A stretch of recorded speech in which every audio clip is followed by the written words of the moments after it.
Today, holy frig a moly. I made it back from Miami. Thank you, American Airlines. Man, I tell you what, Americans becoming more like Spirit, I think. Plus the combination of Miami. All right, I'll get into all that later on, but I did make it and let the record show that I was also the first one in this morning. Yes. All right, so what the hell was the score? Do you realize, guys, and Fester, Froggy, you guys work with me longer than Roxanne, but this is the first Super Bowl that I've not been able to watch. I think I could, it's like decades and decades, and certainly this is the first Super Bowl that I have missed since doing morning radio. We didn't miss that much. It wasn't the most exciting game ever, so you didn't miss much. It's important for you to be at the wedding. I saw a little bit. Michelle, actually, she fired up her cell phone, and, we're able to dial into our provider. We use Spectrum for TV, and we were able to just go to the app and then log in and, put in my password and all that crap, and then bring up, like, a bunch of the local channels. So we were able to watch Channel 8. NBC, WFLA from Tampa down in Miami. So Michelle was watching a little bit, but you couldn't really focus that much because there's a lot going on. So I was able to look at the score every once in a while, but literally this is the first Super Bowl that I've not watched cover to cover and paid attention to every single commercial. I would run a legal pad where I'd be writing down all my notes for every single commercial that ran, and this is the first time I haven't done it. Fester, we started the MJ Morning Show, it was MJ and BJ in February of 1994. Now, I'm trying to remember, back then, when that show started, the MJ and BJ show, I think the Super Bowl had already happened. And I was off the air in West Palm because they hired me from West Palm. So for that show, I definitely watched the Super Bowl, but I was sort of in transition from my West Palm morning show to the Power Pig. So... But every other Super Bowl since then, and certainly before, because I was part of morning shows, I jotted down notes on every TV commercial because that's been a thing for a long time. So the They used to be better, the commercials. Yeah, you know what? You guys all texted me last night and even Coop texted me that the commercials kind of sucked. They haven't been good in years. I mean, a couple of them were more creative or made me chuckle, but none of them were awesome. I was able to watch a few of the commercials online because you have numerous websites that compile the Super Bowl commercials. Oh, by the way, did I mention that the Bengals lost, and of course the egg test was wrong this year, and I've got some thoughts on that. Froggy, what did I do? Okay. MJ, this is so complicated for just a simple microwave egg test. I can't believe how blown out of proportion the whole thing's getting. Hold on a minute. There are numerous complications that we're going to deal with this morning. I did nothing, sir. Shut up. Yes, you did. I think we can both in unison say, shut up. Well, that was pretty good. Seriously, Froggy. There was not even a hand motion on that. I don't know stereo douchery. I don't know if I've ever been more pissed off and disappointed at you at You the say same time. stereo douchery? There you go. Why don't you do it again? All right. Well, I don't know how to pan on this board because the old BMX consoles, you could do one mic to the left, one to the right. I can't do it on this thing. Oh, that would have been too cool. Yeah, that would be stereo douchery. Well, I don't know what I did, but whatever. We'll tell you. Oh, well, It's your microwave. Yeah, well, Festus. So we didn't even talk about this. Are you thinking about the same thing I'm thinking about? So It's the only plausible explanation. All right, let's do it again. Let's ready, and let's say it together. Froggy Yes. Broke the egg. broke the egg. Exactly it. That was Wow, it. that wasn't quite in Not stereo. quite in The stereo first douchery that time- time. Yeah, The first time was much yeah, better. dude, you broke the egg. I didn't break the egg. You knocked over one of the eggs. It was So what? Use the other egg. No, we had two eggs. This doesn't taint the thing. It That does egg- taint the thing. Damn it, that egg was crafted with care, and you broke it, forcing Roxanne to rush job an egg, which It's a terrible thing. at the time didn't seem like a big deal, but Yeah. I did point out that it was upside down. Yeah, it was the L.A. Rams egg that you knocked over. Oh, it was upside you down. putz. Oh, Now, yeah, I did accidentally knock it over. Sorry All about right, that. listen, we have a lot of things to deal with. I stayed in the murder motel yesterday. All right. Was it This is a Motel classy, Hell? classy trip for you. That's crazy stuff. And then American Airlines at Miami last Miami night International is was horrible. American Airlines was such a joke. It was unbelievable. Miami, it was like your preschoolers were running it. All right, hold on. Back in a minute. It's a loaded show today. Obviously, Rams won. What was the score? 23-20, right? Yeah, 23-20. Hey, Bengals almost pulled that thing out. All right, hold on. We're back in a minute. Just getting rolling. MJ Morning Show here on Q105. And first of all, I hope that many of you.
obviously, you guys are going to primarily be my eyes and ears. Rox, why do you have to put makeup on? Coop, just out of curiosity, do you ever take Roxanne's camera when she's putting the makeup on, or has Roxanne told you to not put her camera on our live MJ TV stream when she's putting all kinds of concealer and foundation and all kinds of stuff? All right, hold on. Oh, hold on a minute. Roxanne's now doing signals to Coop. Coop, what? Did I just touch on a nerve here? So I'm looking over at Roxanne, and we have an alliance. He's not going to do that to me. It's like she thinks I'm not going to do that to her. So as we were just coming out of the air, did you have the camera on me when I was opening up the segment? Is that it? And did you switch to Roxanne to try to get a little bit of her makeup application this morning? Well, normally I try to get, like around the room, like a good establishing shot. But then sometimes I just linger on Roxanne because she might be doing her makeup. She might be eating. Now, have you gotten her putting on the makeup in the past? Oh, yeah. Yeah, for sure. All right. This is part of my morning routine. It's like my coffee, my makeup, and I'm done. I'm done by now. I'm done. So, Festa, where did you watch the Super Bowl? Were you just at home with the family, or were you with friends, or what was the story? I don't have that many friends. Like, when I say not that many, I mean probably none. So, yeah, I was home. Rox, where do you guys watch the Super Bowl? Well, we went to one of our friends' house. They also have little kids who are our kids' ages, so the kids got to play. But it was fun. I didn't realize it at the time. But the guy whose house we went to, he played for the Rams when they played in the Super Bowl. What was that, back in 2000? And they lost to Tom Brady? Was that when they were the St. Louis Rams? Yep. Yes. Right. So, the Rams back in 2000 went like 2 years in a row. They won against the Titans, and then they lost the next year to Tom Brady. Right. The St. Louis Rams were Super Bowl champions? Yes. Somewhere in the early 2000s? Kurt Warner. Oh, that's right, Kurt Warner. And his wife with that very, very short haircut. That's Remember her? right. Yeah, Kurt Warner. Mrs. Warner. They made a movie about it that's just about. That's right. She was on. That's right. And then Kurt Warner, he had a really good stretch in his career, and Wasn't he? What was his story? Was he like a former supermarket stock boy or something? Yeah, right? he was. Or isn't that the story with? All right, so Froggy, where did you watch the Super Bowl? In my house. So you were not party bound. You didn't go to like some big shindig and get all Omicron exposed. And Unlike you. Yeah. So Roxanne, what you're telling?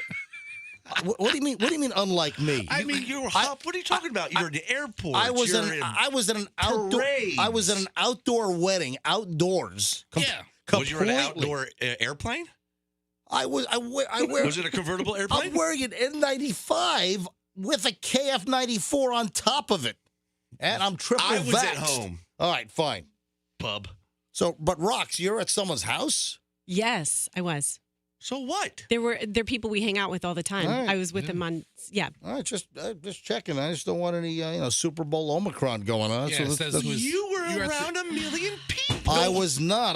I stayed away from a lot of people at this wedding. There were relatives I didn't even see because I stayed away. You're a nut. That doesn't change the fact that the wedding was billed And it was as- even outside. That's right. It was called the Outdoor Miami Super Spreader. Celebration of love and marriage featuring the Schnitz. For those that don't know, ladies and gentlemen, the reason why I'm dragging butt, the reason why I'm operating on an hour and a half sleep is because I went to my brother's wedding on Super Bowl Sunday in Miami last night. The literal ceremony was scheduled to begin at kickoff at 6:30. What time was actual kickoff? I don't even know. When did the kickoff? I always write down the exact time of kickoff. I did not do that. Like 6:30ish or something? Well, it was scheduled for around 6:30, but it doesn't always hit like right at 6:30. It's like a 6:26. It's always an Or off 6:34 number. or something. It's an awkward number. Whatever the story is. So for those that don't know, my brother's wedding was in Miami. It was at a really nice place. It was at the Vizcaya Museum I've been to a party there. Yeah, I thought It's I was beautiful. I thought I was pulling into the monkey jungle or something. I thought I was getting ready to get on some kind of the river cruise at Disney. Very elaborate, very nice. So that's where their wedding was. It was totally outside. Where the wedding was. It was up on some kind of deal. I had to climb steps. I thought I was climbing that pyramid on the Yucatan Peninsula in Chichen Itza or something. But I was looking for Indiana Jones to pop out somewhere. But so that's why I'm dragging this morning because. Oh my God! Is this your hotel? Oh, but yes, I'll get into that later. Ew. Dude, when you saw that, what'd you think? I've got a lot of stories to tell, folks. Oh my! If you want to get a jump on a few things, The Dutch motel. for the earlier listeners to the MJ Morning Show, you might want to make sure you follow me on Instagram. So. And check out my pictures. Michelle had all kinds of questions like, why are there burn marks on the toilet seat? That's what happens when you rent a hotel or motel by the hour. Dude, look at this place. What do you mean? Of course there's going to be burn marks everywhere and blood stains and all kinds of stuff. People sent me messages to burn my luggage because it definitely has bed bugs. Definitely. But I don't know about. Listen, the front desk guy was really nice. You're probably in trouble when you go to the front desk and it's only like 3 feet wide. It's next to 4 vending machines, and you've got to slip your credit card underneath, like a little plexiglass wall. Dude. Yes, it wasn't even like there was a hole in the plexiglass right directly. There was like a downspout. I had to like jam it down, and then he had to reach down and so you couldn't like stick a gun in there to hold him up or something. I wouldn't have stayed here, man. Seriously. So why would you? I wouldn't have stayed at this dump. Well, hold on a minute. There's a big story behind that as well. Dude, this is crazy. It is crazy. Look at the furniture.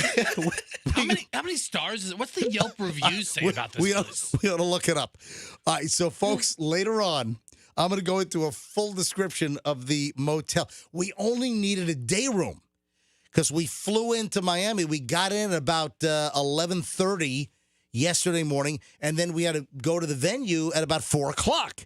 So we were just going to get a day room, and then all of our places for the day rooms that were decent places that said, yeah, call us the day before or call us the morning of. And then we had like 4 or 5 places that were decent, and none of them had day rooms when I called. So we were scrambling because we needed a place to go get ready. Couldn't you have gotten ready in the museum in like a side staging room or something? no. Ready in this gas station. I'd rather get ready at the mobile. I know. All right, for the early crowd, if you're not following my Instagram, for all listening now, if you don't follow my Instagram, you might want to start following it because it's very, very interesting Instagram, especially with the motel that we stayed in for 4 hours yesterday to get ready. Oh, you didn't sleep there? No. Okay. We didn't sleep there. Oh. We were there during the day just to get ready. If you want to follow me on Instagram, I will not disappoint you. It's Todd Schnitt, or Certified Todd Schnitt. It's my real name. So for those who don't know, I'm MJ on the radio. Also, my real name is Todd Schnitt. I do a radio show with that as well. But on Instagram, I'm Certified Todd Schnitt. Certified TODDSCHN, as in November, ITT. Certified Todd Schnitt. You can check out a couple of things. So if you're looking for the 10 hotel pictures or motel pictures, it's the first picture is the toilet bowl and the bathroom, which is falling apart. That's the first picture, so you can check that out on the Insta. And then listen to the program later. There is a full story that goes with this deal. And it is crazy. And the pictures are nuts. But the clerk behind the desk or behind the bulletproof glass, he was very nice. Very nice guy. Yeah. So and I'll explain it all coming up. All right, you guys ready for some early morons in the news? Yes. Absolutely. All right, next, in minutes, we'll whip out the early pile of the morons in the news, and there's pretty good stuff today. Hey, I have something awesome to give away.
Show on Q105. MJ here with the crew. I got Froggy and Roxanne and Fester, Cooper, our producer.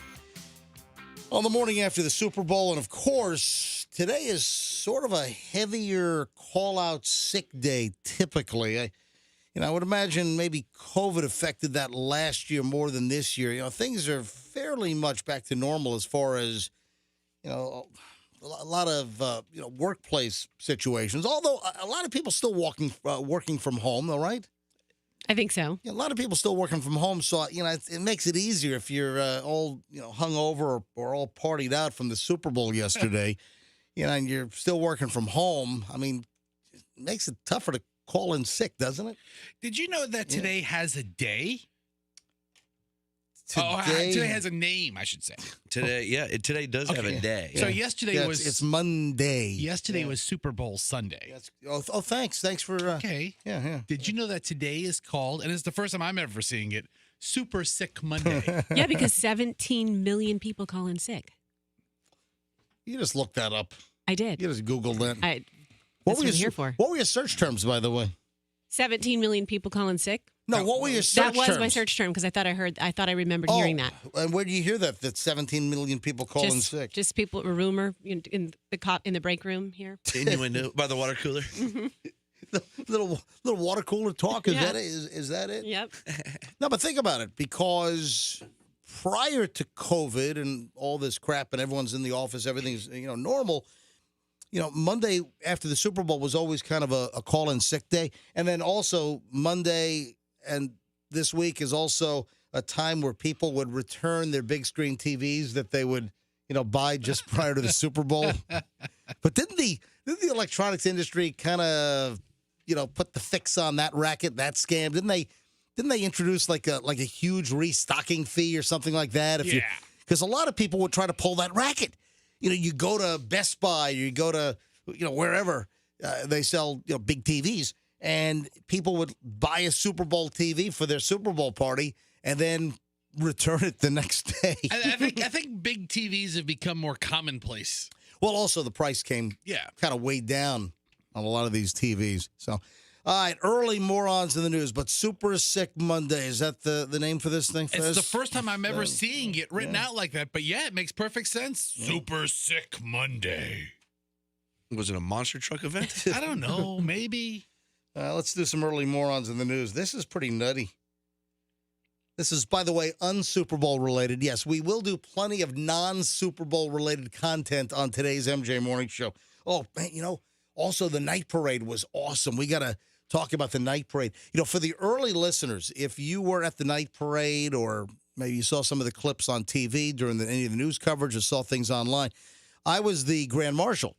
So the crew of Santiago, they invited me to be the Grand Marshal. So I had a hellacious weekend. I had a great time as Grand Marshal in the Ybor Night Parade on Saturday night. And then, of course, first thing on Sunday morning yesterday, I flew to Miami for my brother's wedding, went to the wedding, then went to Miami International late last night to catch, the last flight back to Tampa, which that didn't all go according to, we got back, but just late as a you-know-what. So I'll get into that story later on. But the reception, the response from the crowd for the return of the MJ Morning Show was really good. Now, Fester, you're a Rough Rider, so you walked with your Rough Riders, and did you ride on the float? Or? No, I walked. I actually danced the entire stretch of 7th Avenue. Did people recognize you as Fester? How many people said, Fester? Most people said, hey, fat Boy Scout. And I'm like, no, it's me. It's me, Fester. You look super cute. No, I met a lot of fun people. No, but so people know that you're Fester. Absolutely. I met a lot of fun people. A lot of people recognized me. I got to hang out for a little while with the star of the parade, not named MJ. Jerry Jerry Springer. Springer, yeah. He saw me from a distance and gave me the biggest look of disdain. Yeah. Jerry Oh. was on the More 32 float, right? Yeah. No, but during the parade route, it was awesome. The crowd was, I think that's the largest night parade I can ever recall. Yeah, it was pretty busy. We've done that parade 10 times already. Remember that last year it was canceled because of COVID, so this was the first year back during the COVID era here. Now, Coop, did you send me a text that Jerry Springer actually handed you or directly gave you a Jerry Springer? He had beads that have like a Jerry Springer medallion with his face on it. They were Jerry Springer branded beads. Yes. For the affiliate TV station. And did he give it to you? Me and him made eye contact. Oh, wow. He threw it to you? I said, I was calling Jerry. And I had to tell people around me, I'm like, hey, Jerry Springer's coming up. You know, be aware. It's Jerry Springer on the float. Yeah. So we're all, my little group section where we were chanting Jerry's name. And then I looked right into his eyes. Ooh. And then he handed me the Jerry Springer branded beads, and we had a moment. No, was he walking? No, he was on the roof of the float. Okay, so he threw you the beads. Yeah, from he threw me the beads. Did you have but time we to- still made eye contact. Did you have time to tell him that he was on your show the other day? No, we didn't get to that part of the conversation. Oh, you should have said, hey, I'm Coop. I'm the one that answered the phone and put you on hold when you called in. That would have been a lot to explain at a parade. Coop, you weren't with MJ and Roxanne? No, I was a spectator. No, Coop was a What a spectator. bum. Yeah. You know, you could have said, hey, Jerry, I worked for MJ. And Jerry knows me, so, you know. Yeah, they're like, He would have "Huh?" thrown you 2 sets of beads. I Most hope the jerk. whole bag. He might have thrown you his wallet. Oh, Yeah. Jerry Springer's credit card. That'd be nice. I hear that Jerry carries a lot of cash around. No, I'm kidding. No. Get him mugged. I know, because he lives in Sarasota. No, Jerry Springer does not carry cash. He carries traveler's checks. All right. He's of that age. Yes, he is. He's of that age. All right, so here's my picture. I'll put it up at mjmorningshow.com of me talking to Jerry. Yeah. And he's talking to somebody else, so of course I have to get his attention. So I start yelling, Jerry, Jerry, Jerry. Well, and I did you snap tell the him that selfie. you're on the show? No. I didn't Why get would no- you tell him you're on the MJ Morning Show? He's a very busy man talking to this pissed off looking guy who kind of photobombed my photo. I think that guy's his bodyguard. That was Jerry's bodyguard. You think? Oh, yeah. Look at the 45 caliber hanging out from the bottom of his shirt. There it is. Yeah, look at that. I don't know. So, Roxanne, I was supposed to do morons in the news here. I will. But, Rox, you were in my vehicle because Yes. you came up to visit with Michelle and me just prior to the parade launch. And I want to get your observations later on because I don't have time here. But you rode in the Jeep during the entire parade. It was so much fun. And the observation, what was the number one observation you would make? That there was a really great reception to you and the morning show and Yeah. Q105. People were really nice and excited. And then I overheard Doug on the phone yesterday morning with his sisters, and he's like, yeah, quite a few people in the crowd were like, there's Doug. And I'm like, yeah, let's not let this get to your head. Look, there's Dig Doug. Ooh. Yeah. Oh, Doug was with you all too? Yeah, so Doug was in there. So they rode. We had a what Doug's kind of? famous. That's like a Jeep Rubicon, I guess, and with the doors off, or there were metal brack bars for the doors, and I was standing up in the back holding on to the roll bar, and I was throwing the beads from the back, and Michelle was in the passenger seat, and you and Doug were in the back seat, and I was standing in the back in the back of the Jeep. And you know what? Just to make it clear. I was blown away. I mean, the amount of people that were yelling, MJ, we love the show. So glad you guys are back. And Really? A lot of people did that? Like the, Yes, like the yes. old days? Rox, how many? I mean, it was nonstop. For sure. It was the whole parade route, the response. That's why I know the show's really, catching on again, and we're really growing, and, we're becoming, again, one of the top shows in the market here. And just the response from the listeners was just strong as can be. It was more than I expected how many people were yelling, hey, MJ, listen every morning. Love you guys. Thank God you're back. Welcome back. All that stuff. All right, early morons in the news. We'll get into this a little bit later on in some more detail about the night parade, which was an overwhelming success on Saturday night. So, early morons in the news. Got to love this.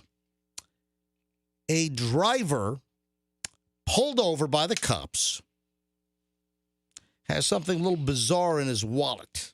This happened out in Utah. And let me put it this way. The motorist had 11 fingers. Anybody want to guess how the motorist happened to have 11 fingers? Well, Go ahead, Froggy. Why don't you tackle this one? his junk? No. I'm confused. So Did he have a severed finger? he did. So, yes. Ew. Look into the riddle, my friend. Yeah, bingo. So this guy gets pulled over by the police. He has all 10 of his fingers, all right? And he had an extra in his wallet. I mean, where else would you keep an extra finger? You never know. So This- I like wearing pocket shirts so I can keep pens in there. That'd be a great place for a This, finger. this motorist out in Utah, 11 fingers, was arrested. He was arrested following this traffic stop late last week. The spare finger was not the guy that was pulled over, Victor Chavez Zuniga. It was in his wallet. And it was beginning to turn green, and the fingernail was this thing's a mess. So, What's illegal about this? Listen, It's like a rabbit's foot. Chavez Zuniga was driving about 2 miles from his home in Orem, which is a city about 45 minutes south of Salt Lake City. A cop pulls him over around 10 p.m. for a broken headlight. So that was the PC. Do you know what PC means in this case? Probable cause. Exactly. So the PC for the traffic stop, probable cause, was the burned out headlight. So when a computer check, probably SCMODs, State, County, Municipal Offender Data Systems, they probably had SCMODs. So that was Jake and Elwood were worried about the SCMODs, by the way. That was right before they went through the mall, the shopping mall, and the Blues Brothers. So they do a check, they do a computer check, and it turns out this guy Zuniga, Chavez Zuniga, had a bunch of warrants, right? They handcuffed him, placed him in custody. 2 of the warrants were from a failure to appear in court for a hearing related to some kind of prior felony fraud conviction. During the search, cops found the defendant's wallet, which contained a severed finger in a cloth wrap. The finger, a probable cause affidavit states, had what appeared to be, I can't even say what, turning green. And anyway, additionally, when officers removed the finger from the cloth wrap, a noticeable smell was there, obviously. So we don't know why yet he had the severed finger. I do, I think. Why? Because he needed it to get, maybe he had the severed finger's body's phone, and he needed it to use his fingerprint to get into his phone. That's an old deal, by the way. That's an old, you need a fingerprint for something, you chop the finger off. Would that work? Yeah, at this point, we don't know why he had the severed finger. I have not seen an update to the story. Can you imagine you're a cop, you pull a guy over, and then he's got a severed flipping finger? Insane.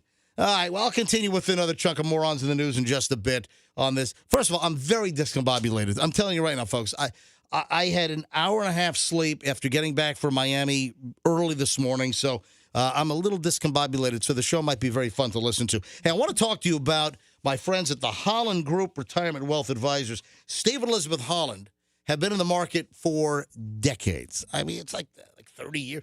So the Holland Group Retirement Wealth Advisors wants to do something for you.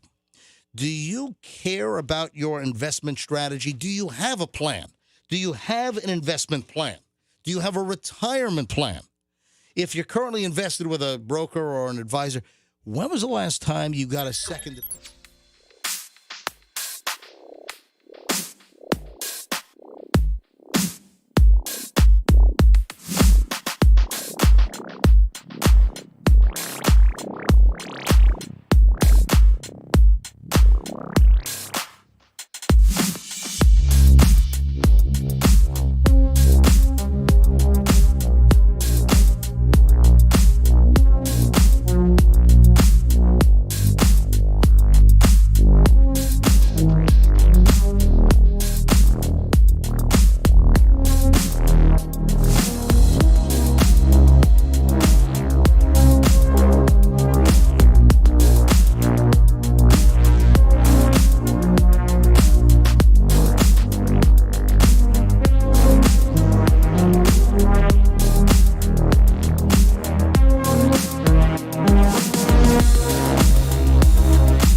Almost 7 o'clock on the morning after the Super Bowl, and the first Super Bowl that I have not watched cover to cover or for any significant amount of time forever. I mean, literally, because I was at a wedding last night, and people were emailing me. People, how's the wedding? You know, did you see the Instagram post of Michelle holding her phone with the Super Bowl on. I saw that. And then the wedding setup and the In the seats in the background. Did you see that?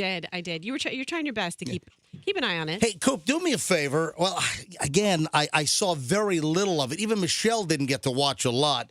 Welcome back. MJ Morning Show, 7 o'clock here on a Monday. And as Fester educated us just a little while ago, this has a name, which, I mean, we always said that a lot of people call in sick after the Super Bowl, but today, what are they? It's Super Sick Monday? Is that it? Yeah, you have to say it bigger than that. Super Sick Monday or something like that. I can put on some effects here. Super Sick Monday, like that. Is that what you're looking for? Something to that That's a effect? lot better. Yeah, Yeah. maybe Well, so. Are things different now? People call in sick because of COVID? Like now people who call in sick today, they're probably going to have to get a COVID test to come back. Yeah.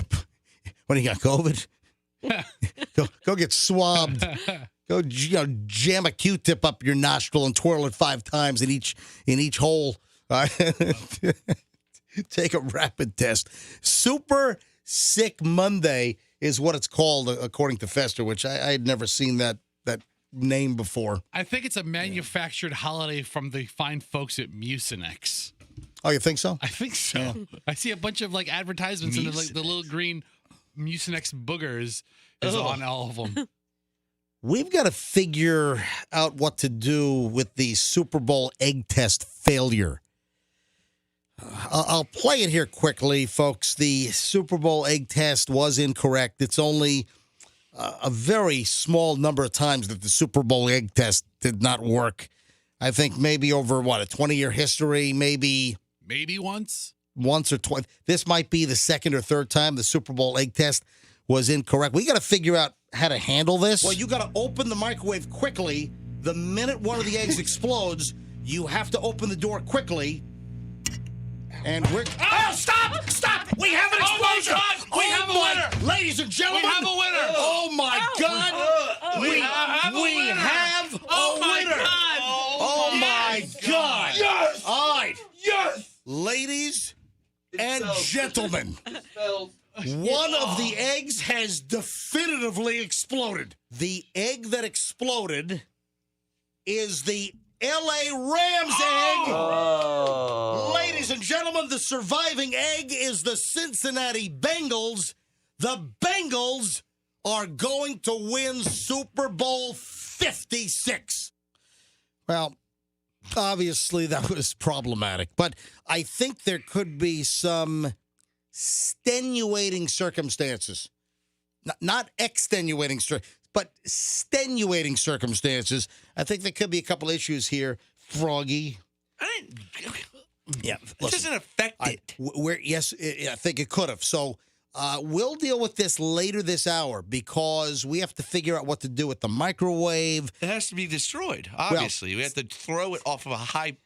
Let's throw it off the roof of this building. Typically, we would destroy the microwave in a situation like... Why did the microwave get wrecked last year? What happened? Remember? I just broke it for fun, I think. Froggy broke it the day of the Super Bowl egg test. Like we did the egg test, the Chiefs' egg blew up. The Buccaneers were going to win. Yep. And then Froggy just started wailing on it. And he's like, oh, I was supposed to wait till after the Super Bowl. So Yeah. Froggy broke it for no good reason. So Froggy broke it before the egg test, so we had to go get another microwave? He broke No, it after. He broke it after hold the on. egg test before he broke it on the Friday. Oh, okay. All right. I missed. Listen, guys, I'm operating on zero sleep. So we did Super Bowl egg test. I might be a little slow today. This might be a very interesting show to listen to because I can feel the fade coming, and we still have 3 hours to go on the MJ Morning Show. So last Super Bowl, Super Bowl Friday, we do the egg test at 7:45 in the morning. Well, Froggy breaks the microwave by 7:52. And now we're sitting here with shards and shards of microwave pieces. And then you put it back. And then we remember? put it back. Fun. Yeah. It was fun. But I don't know if MJ, this year is so unique and it's so screwed up. It's just going to need an asterisk next to it. well, A what? Asterisk. and you mean an asterisk? That too? Yes. I think it's Ask Rick. Do we know a Rick? No, it's not Ask Rick. It's Ass Rick. So it's an asterisk. Says the guy who's gotten no sleep. Well, says the He guy that knows can that. still pronounce that properly. It's a common word. It's asterisk. Asterisk. A-S-T-E-R-I-S-K, right? Is that how you spell it? Just ask Rick. Asterisk. So I think we're going to, a little later this hour, ask you, the MJ Morning Show listener base, what should we do with the microwave? But we got to deal with everything. We've got to deal with, I think Froggy might have interfered with the proper determination of the Super Bowl outcome. But also keep in mind that there was a very controversial call that allowed the Rams to win. So we'll get into all of this later on during the program. So it's Valentine's Day. Let's not forget. Let's not forget, folks. It's not only the day after the Super Bowl. This is Valentine's Day. There's so much going on. Who even cares anymore? There is. And do you see the shirt that Michelle got me? Look at Is this your Valentine's Day shirt? Late last night. Look at this. Gosh. Look at this. What a Hold on. dorcas. What do you guys laugh? cute. Hey, Coop, do you have a good shot of this? Cheesy You got a good shot Yeah. on MJTV? Yeah, you can see it. You can see it right now. Look at that. If you're watching MJTV, and if you're not, you can watch the video later on. But and for those that don't know, we now stream the entire show on video, cover to cover. The whole program, you can watch us live on MJTV. If you just go to mjmorningshow.com, click on MJTV, you can watch the live stream. But also, you can go back there later in the day. The whole stream is posted. So you can watch any show that you want to watch of us doing it live in the studio with 4 or 5 cameras in here. So you can see the whole crew as we do the show live. So if you want to see this shirt, yeah, Michelle, late last night after we got back from the airport, after our screwy trip to my brother's wedding down in Miami, which, by the way, the wedding was very nice. And all that went off very well. It was just a screwy trip on a couple of fronts, which I'll get into later on. So late last night, I was doing some prep. I didn't get to bed till 3:30, guys. I didn't get to bed till 3:30 last night. Somebody bring the man a reward. And I'm the first one in the building this morning at 5:40. And Cookie. I was running a little late. Give him a cookie. Now, guys, I busted my ass yesterday, and I'm still beating all of you guys into the studio. What? Big deal. Yeah, seriously, you get some kind of attaboy? I mean, So- I know. I love people who Ted say. gives you a certificate? I love people who As- say, I work so hard. Yeah. As I was Like hurricane over here. doing some finishing touches on the preparation last night, just printing out some items. So Michelle went upstairs to get ready, and she said, "All right, I'll be upstairs." She put a little gift bag on my vanity in the bathroom, so she knew I had to go up there to take out my contact lenses and pop my my cholesterol pill. And How romantic. How romantic. The So romance between the two. there's a of you. little gift bag with the what do you call that paper that comes out of it? What's the name of that? Tissue paper. Yeah, thank you. Paper? So, my brain's not working ultra fast today because I'm just exhausted. So nice little gift bag with the tissue paper. And I'm like, oh, it's a Valentine's Day gift. It kind of hit me right away. So I reach in, and inside is a T-shirt that says Trophy Husband. Look at that. So sweet. Exactly. So I am a trophy husband. You've heard of trophy wives. Yes, we know what the joke is. Yeah. Yeah. So Pretty lame shirt. it is not a lame shirt. What'd you get at the fair? It's a very nice shirt. And then there was also a card in there which contained language that I could not use on this program. Ew. Oh. Yes. Like Was it like- sexy language? Yes, it was. Oh, my. It was. Like I want to bleep your bleep It was. and then bleep it? I want to mow your lawn. I want you to. I want you to tube I want it? to cook you dinner. I want you to bleep me. I want to bleep your bleep. Could be many things. What are we, a bunch of aliens in here talking? Bleep, bleep. I want to bleep you. Froggy, let me bleep you in your bleep. And you can bleep my bleep. Roxanne. And people don't gravitate to No the bleep. bleeps have to be dirty words. It could be I want to cook you. Seriously. I want to cook you breakfast. I want to cook you dinner. I want to give you flowers. Right? That could be. It could be anything. All these things. This is too much information for me. What? I don't want to know what she wrote you. It's disgusting to me. Froggy, go bleep yourself. It's And like then- thinking of my parents doing it. So wait a minute. Oh, man, it's you so don't hot. want to think about Michelle and I and Oh, and you bleeping it? Oh, Bleep. And they're just bleeping and bleeping Nobody and bleeping. should and want to bleeping. think about any of that with any of us. Oh, you I guys gotta tell you right now, I've thought about it with all you guys. are tubing it. Do you guys ever think about any of the crew naked in the shower? All of them. You know what I think of the most? Doug. You think of Doug? Yeah, because he's really a big Fester fan. I mean, I saw him for the first time in a couple of weeks at the parade. He's like, "Oh, bro, it's so great to see you." I'm like, "Really?" He's like, "Really?" And like, I believed him. I'm like, "Oh man, I'm showering that Saturday night." His I'm best friend's Derek Jeter. He loves running into you. like, "Yeah, I know." I'm like, "I'm really low rent compared to what you usually hang with, Doug." He's like, "That's why I love you, baby." Oh, Doug had the night of his life on Saturday. He got to see me and through beads. Yes. And ride in the MJ Grand Marshal float car. It was phenomenal. So with today being Valentine's Day, obviously it's a big flower day.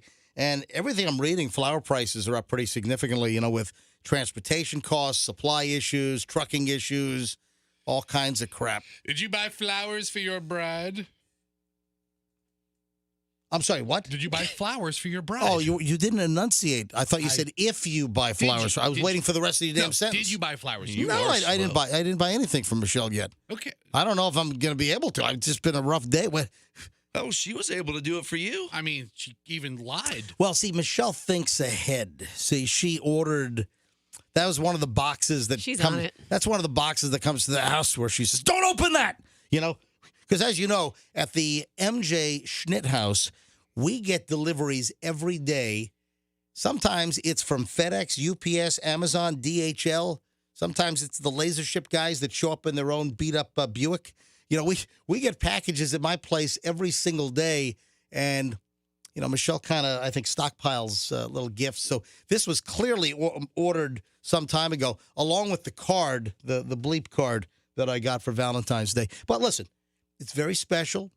I'm very excited that Michelle was so thoughtful, and I don't always, reciprocate. But I think I'm there emotionally about That would be about half the time. Look at Fester giving me. You would say your emotional support is the best you're offering? Are you saying that what I just said was one of the most preposterous things that I've ever said? Is that what you're saying? I have no proof because I'm not in your dwelling. However, it doesn't quite sound like you as the great emotional rock of the family. You don't think so? No. You're the bark orders and to strategic things that need to be done. I'm not going to wake up Michelle, I don't think, this morning. Well, maybe later, but Michelle's exhausted as well. She went to bed at 3:30 this morning with me, and, I caught about an hour and 20 minutes sleep today. So I'm dragging just a little bit after getting back from the wedding. And I'll get into all that. I've got a lot of wedding stories to tell and just some bizarre things to discuss here on the MJ Morning Show on Q105. So wedding proposals are kind of a thing on Valentine's Day. I know some people propose. I saw that one of the players for the Rams proposed to his girlfriend. We'll get into that later on when we do our little Super Bowl lightning roundup. But a lot of people consider Valentine's Day for proposals. Sometimes they're out to dinner. They're doing some romantic deals. So that's going to be, I guess, a thing or two today. Rox, what are you planning? Anything? We're taking a vacation in a month or so. So I said, let's not do anything. We're doing nothing. So no dinner, nothing. You're just I'm going to cook dinner. Mm-hmm. You're going to cook dinner. What are you going to have tonight? Whatever my food delivery service has sent to my So house. wait a second. Wow. All right, so you're gonna order in? No, you actually have to cook it. They send you the materials, and you just put it all together. By cooking it, do you mean like just dropping a bag in boiling water Wait a and then minute. cutting it open and putting it on a plate? Are you expecting like a Blue Apron box Yeah, or one something of the? along those lines. Sunbasket. You're getting You a still sun have to basket. cook those things, right? Yeah, you still have to put them together. You're getting a meal kit for Valentine's dinner. Fantastic. That's superb. So I got to run something by you guys and see if you can figure this out. I'm driving in this morning. It is about 5:30. I'm on the end of the Howard Franklin Bridge. So I'm getting off the bridge, and of course, the first exit is 4th Street. That's still closed while they build the new overpass for the expansion of the roadway because they're building the new span for the Howard Franklin Bridge. So I'm about to get off at the second exit, which is MLK and Ulmerton. And a vehicle flies by me at a very, very high rate of speed. This is 5:30 in the morning, 5:30 a.m. It's one of those edible fruit arrangement vehicles. You know what I'm talking about? Yeah. Yum. You know, there are a bunch of different, like, brand names. You know, there are, I guess. Edible Arrangements is the leader in that space. Yeah, so I think they're the biggest ones. So Edible Arrangements is probably the most well-known, but there are other edible fruit arrangement companies where you order up your fruit arrangement, then they deliver it in their air-conditioned truck and that whole deal. Refrigerated truck, I should say. So I'm getting off on MLK, and it was toward the end of the, so right at the end, right when you get hitting 4th Street, and then another quarter mile or so is MLK, and this fruit arrangement delivery van flies by me. I'm doing, 73, 74, and this vehicle goes boom. I mean, must have been doing 90. And I saw the edible, it was, by the way, it was not Edible Arrangements, just so people know. It was not the Edible Arrangements. It was another one. And this van flies by me. All right, there's a place in Largo called Freddy's Fruit Basket. No, it wasn't. It wasn't Freddy's Fruit Basket. Was it Kurt's Cantaloupe Creations? Hold on, guys. Okay. This is my question.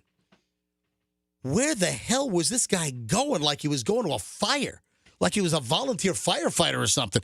This guy in his fruit van blew by me 5:30 in the morning. If I'm doing 73, 74, he was doing 95. He just flung by me, and then he gets off at MLK. And then I lose him. He's going down MLK, and, it goes from, 55 to 45, and then he turns down one of those, you got like 110, 117, you got all those side streets that take you back over to 4th. And I could just see the taillights for his fruit van are just a distant speck up in the future, all right, up down the road. I'm like, what is this guy doing? Is he already delivering Valentine's fruit baskets at 5:30? Is he going to knock on people's doors at 5:30? Hey, here's your Valentine's fruit basket. I don't know what. Think about it. It's 5:30 in the morning. Yeah. This guy's obviously late to work. Dude. Today is probably the busiest fruit basket arrangement delivery day That's of right. the year. So he has to get to work super early, load the truck. He probably has 100 orders that he hasn't even put in that van yet, and he overslept because today is Sick Monday. You're right. He might have overslept. Yes. So Put it all together, Fest. maybe he had to cut the fruit. He hadn't cut the fruit yet. Imagine if you had 100 fruit baskets to deliver, and you haven't even started pruning the pineapples. If it's a food-related mystery, your investigation is the way to go. He'll figure it out. Investigation, that's right. Investigation. The MJ Morning Show I-Team investigation. Investigation. So I wonder if near here, is there one of these fruit basket places? Was the guy running late? And he's like, oh, my God, I got to get my fat fruit-cutting fingers in motion to cut up this cantaloupe and honeydew and pineapple and strawberries. But I was wondering, where the hell was this fruit van going at 5:30 and 95 miles an hour?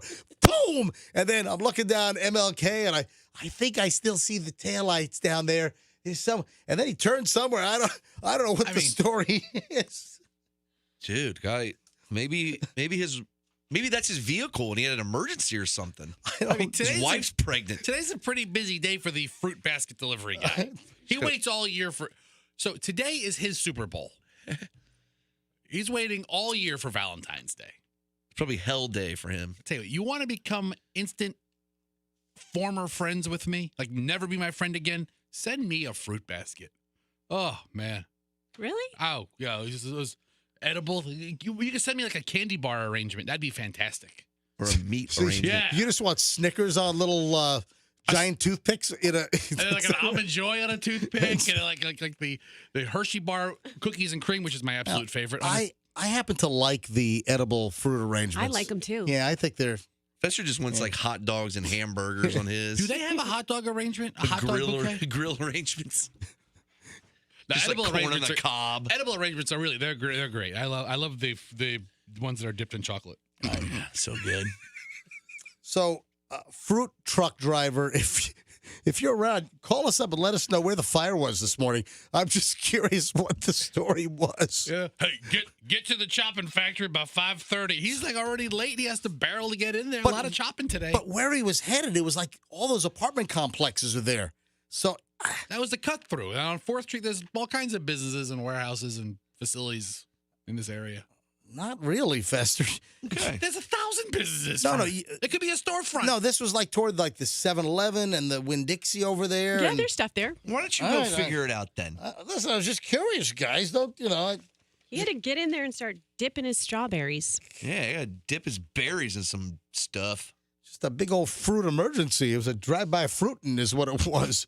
All right, 7:20. It's the MJ Morning Show on Q105. All right, so when we get back, speaking of Valentine's Day, in the next segment, right around 7:45, Froggy, you've got a special Valentine's Day truth booth. Is that correct? If you guys have time for it. You know what? We promoted it all weekend. What are you trying to bail out of it? No, sir. I'll never bail out of anything. Valentine's Day Truth Booth is coming up. Also, we've got the amazing Super Bowl recap. We'll take your calls on commercials. Also, my motel hell experience with unbelievable photos. We'll tell the whole story, everything. We got the long-loaded MJ segment next here on the MJ Morning Show on Q105. Now, if you had a Super Bowl party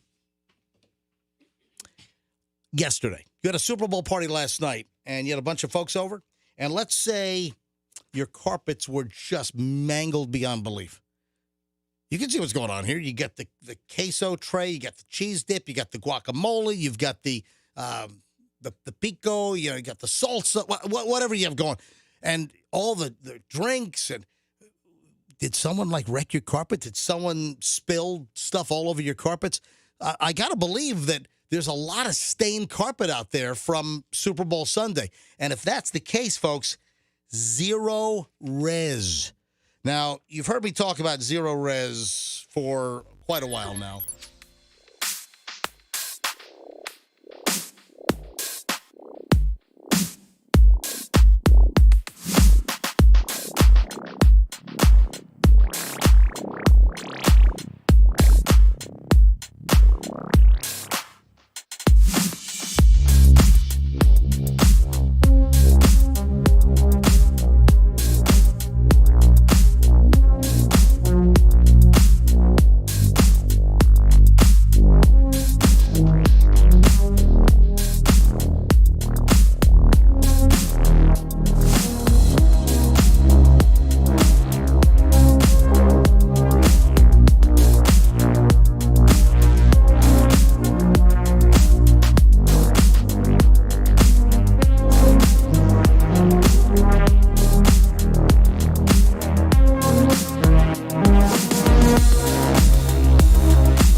Rolling up on 7:31, the day after the Super Bowl. And for those that knew my itinerary this weekend, I'm dragging.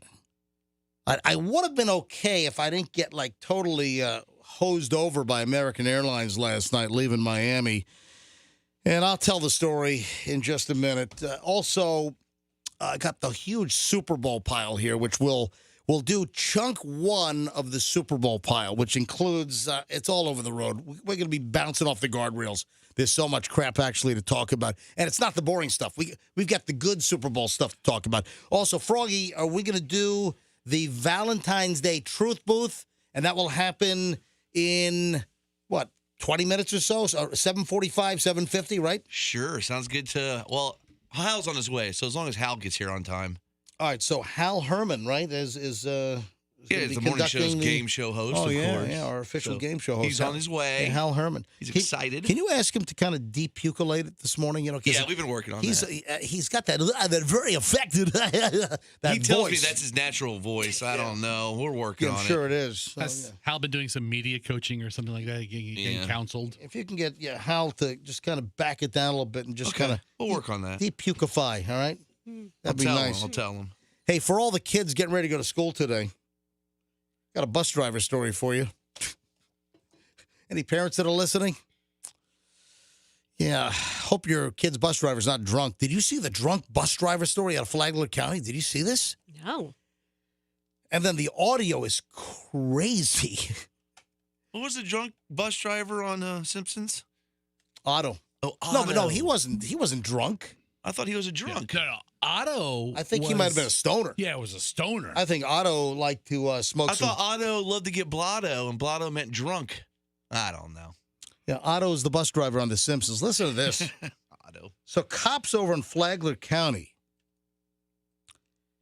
arrested this school bus driver. The guy's facing charges, including at least 15 counts of child neglect. Sheriff's deputy said that he drove the bus loaded with dozens of children's on board while he was drunk. How drunk? Well, I'm going to give you the statement from the sheriff over in Flagler County. This drunk thought it was okay to endanger 40 children and other drivers by driving a loaded school bus significantly impaired. That's Flagler County Sheriff Rick Staley said this in a statement on Thursday. Thankfully, no one was hurt as a result of his actions. I commend the employees who reported him to school officials. Here's what happened. Deputies said that a coworker talked to supervisors on Wednesday afternoon after Mark Michael McNeil, 60 years old, showed up at work smelling like alcohol. Now, he lives in Ormond Beach over on the East Coast, and he ended up taking a bus not assigned to him for his usual route, which began at Buddy Taylor Middle School. Buddy Taylor would be appalled. So at the school, he picks up 40 students, and it's not his bus. And I shouldn't be laughing because how terrifying would that be for a parent? But he picked up a bus not assigned to him for his usual route. His route. Yeah. So he's going to take him all the wrong places. Well, I think he picked up the wrong bus, but maybe then, so he the wrong bus to the right school. Well, I don't know, or if the kids were all because don't they pick up their buses like a bus depot, or is that what happens with a lot of these school systems? I've always thought there was like a bus yard. Yeah, once in a while, that's what I'm talking about. Like 500 yellow buses Right. on the weekend. So here's the deal: the cops said that school transportation officials tried to contact McNeil by radio, ignored them until later when he used the radio to report that he was having a medical emergency.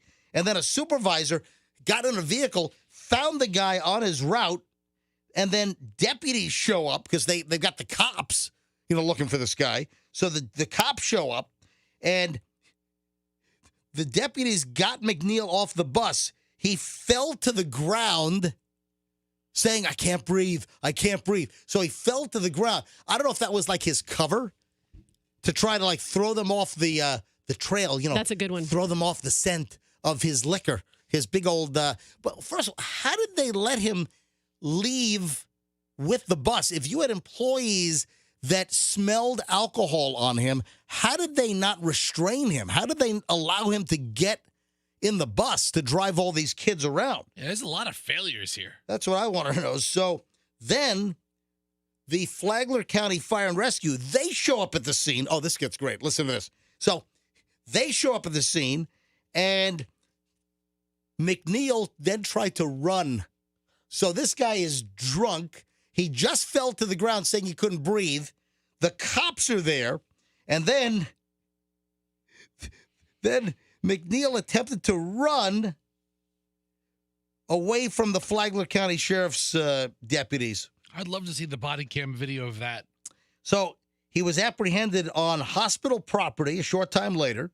Deputies said that they could smell the alcohol coming from McNeil. He was showing signs of intoxication, resisting arrest, and here's the audio of the video released by the sheriff's office. So this guy is being grabbed by sheriff's deputies because they need to restrain the guy. The guy ran. So he fell to the ground. Then they take him to the hospital because he was complaining that he couldn't breathe. And then once he gets to the hospital, I think he might have jumped off the gurney and starts running away. All right, listen to the bus driver as police body cam footage caught this. So he definitely just said, I've had a couple of beers. So what? Yeah. Hey, stop. Don't hit me. Stop. Don't hit me. Stop. Don't hit me. You're not getting my face again. Don't hit me. Look, he's hitting me. He's hitting me. Yep. Yeah. Do not get your face again. Right. Yeah, right. Oh. Scoot all the way back. Scoot all the way back. Ow. Ow. You banged my head. Ow. You banged my... That guy was driving kids around. Did he say at the beginning, yeah, I've had a couple beers, so what? Yeah, so what? All right, here, listen here. So he definitely just said, I've had a couple of beers. So what? Yeah. Hey, stop. Don't hit me. Stop. That's the cop recounting what the bus driver said. But the bus driver's like, Right. yeah, so what? Yeah, so the bus driver must have told the cops, hey, I had a couple of beers, so what? So what? Now I'm going to go drive a big yellow school bus with 40 kids on board. So he definitely just said, I've had a couple of beers. So what? Yeah. Hey, stop. Don't hit me. Stop. Don't hit me. Stop. Don't hit me. You're not getting my face again. Don't hit me. All right, so he's resisting arrest. He's breathing on the cops, obviously. They're smelling the alcohol. He's saying, don't hit me, don't hit me. So they test the guy finally. The guy's blood alcohol level. Folks, this is a bus driver. Take kids on the bus. Wrong bus, by the way, that he grabbed because he was so blotto that he couldn't read the bus number, obviously. So subsequent tests showed that he had a blood alcohol level 4 times the legal limit here in Florida. Yeah, so what? 0.08. So if he was 4 times the legal limit, that would be what? Would that be a 0.32? Yes. You are good at multiplication. 4 times 8 is 32. No. That's like dead level. I mean, It is. Are you Isn't that kidding like me? blood alcohol level? I think dead level is like 0.4, So he's but almost it's approaching. Yeah. guys, am I doing the math right? I mean, if he couldn't even talk like that, though. He would be, right? 0.08, Yeah. 0.08 times 4 is 0.3. Yes, Yes. But I mean, that is blotto level. Right. 0.3. I was right. I mean, I was doubting myself because I've had no sleep and I'm dragging ass this morning. So, Oh, really? You haven't mentioned it. thank you. So a 0.32, and this guy's driving kids around in the school bus. Yeah, if you drink all the time, then maybe you can roll with the 0.32 and not, but you can still stand up. Hey, you know? you can't drink all day if you don't start in the morning. I'll tell you that right now. Come on, kids, get in the bus. This guy was arrested on charges of child neglect, driving under the influence with passengers under 18, resisting officers. This guy's in trouble. Yeah, he's not going to win School Bus Driver of the Year. What's the big deal? He's had a couple of beers. Oh, wow. Listen. I had to bus the driver to school. What? Listen to me, you son of a bitch, Froggy. Who's going to be the drunk school bus driver here? Is it going to be you? How come his wheels so big? Why do we have so many drunk school bus drivers in Flagler County? All right, guys, you done with your little radio theater wheel over there? is like the size of it's like the size of a moon. I'm moving along. I'm cutting you guys off. I'm cutting you guys off. Ladies and gentlemen, this is the Super Bowl recap on the MJ Morning Show. Where the heck do I start? I guess I'll just start somewhere.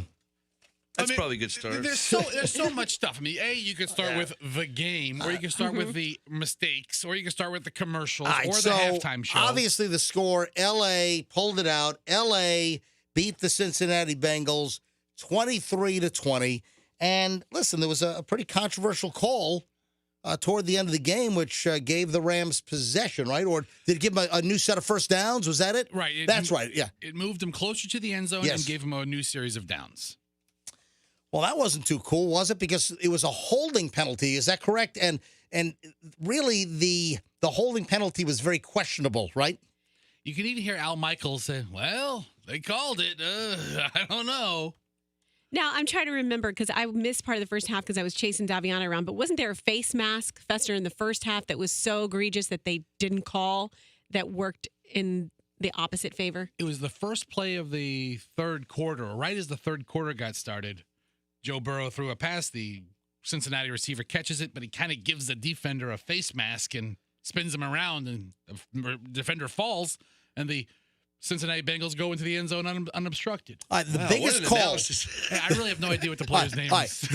Here's the issue that could have helped the Rams win and screw with the egg test. The biggest call came on the 3rd and goal. From the Bengals' 8-yard line, 1:44 left. Bengals linebacker Logan Wilson was called for holding, and the analysis here is that the call looked questionable at best, and that's what gave a new set of downs for the Rams, and they scored, 4 plays later, according to this. So after the Rams won, Sean McVay, the Rams head coach, you know what he wanted? What? All he wanted was a beer. Did you hear this? Give me a beer. I'm sorry. Here, you gotta listen to this. This is Sean McVay. Coach McVay. Hang on. I got the NBC music still going. Hold on a minute. You know, you got one damn pot being able to play all these little clips here. You know. All right, here we go. So this is Sean McVay after the win. Coach McVay, Chris Rose, Joe Thomas, congratulations. Take a deep breath and an exhale. Let me get a beer. I'll join anybody? Can we get the coach a beer? Yeah, they're working on that. Well, he's like 22 years old. Of course he wants a beer. He's not 22. How old is he? He's 36. Yeah, he's not 22. Might as well be 22. Yeah. And then the bus driver from Flagler County, he said, I want a beer too. Hey, Coach, I'll come pick you up. We'll go get some beers together. So is that the first time a coach has ever asked for a beer on the interview after you win the Super Bowl? Coach McVay, Chris Rose, Joe Thomas, congratulations. Take a deep breath and an exhale. Let me get a beer. I'll join anybody? Can we get the coach a beer? Yeah, they're working on that. All right, why don't we discuss the elephant in the room? All right, his name's Fester. And no, stop. Why do we? Sorry, I didn't know where you were going. Nice to meet you.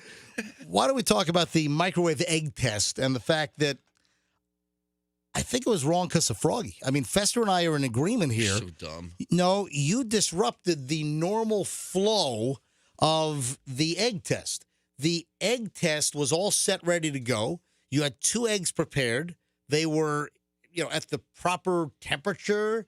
The eggs were ready to roll, and you knocked over off the top of the microwave before they could be placed inside, Froggy. You knocked over the Rams' egg, and you broke it on Friday. It was an accident, first of all. I don't think it was an accident. I think it was intentional. I think you were being a wise ass.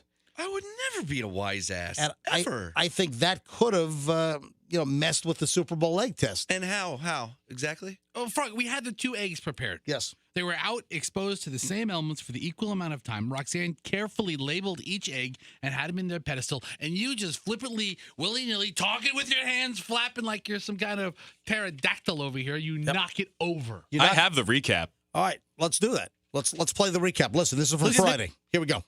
Look at this one. Yeah. Do you have it? Here's the. Oh, dude! Oh, shh.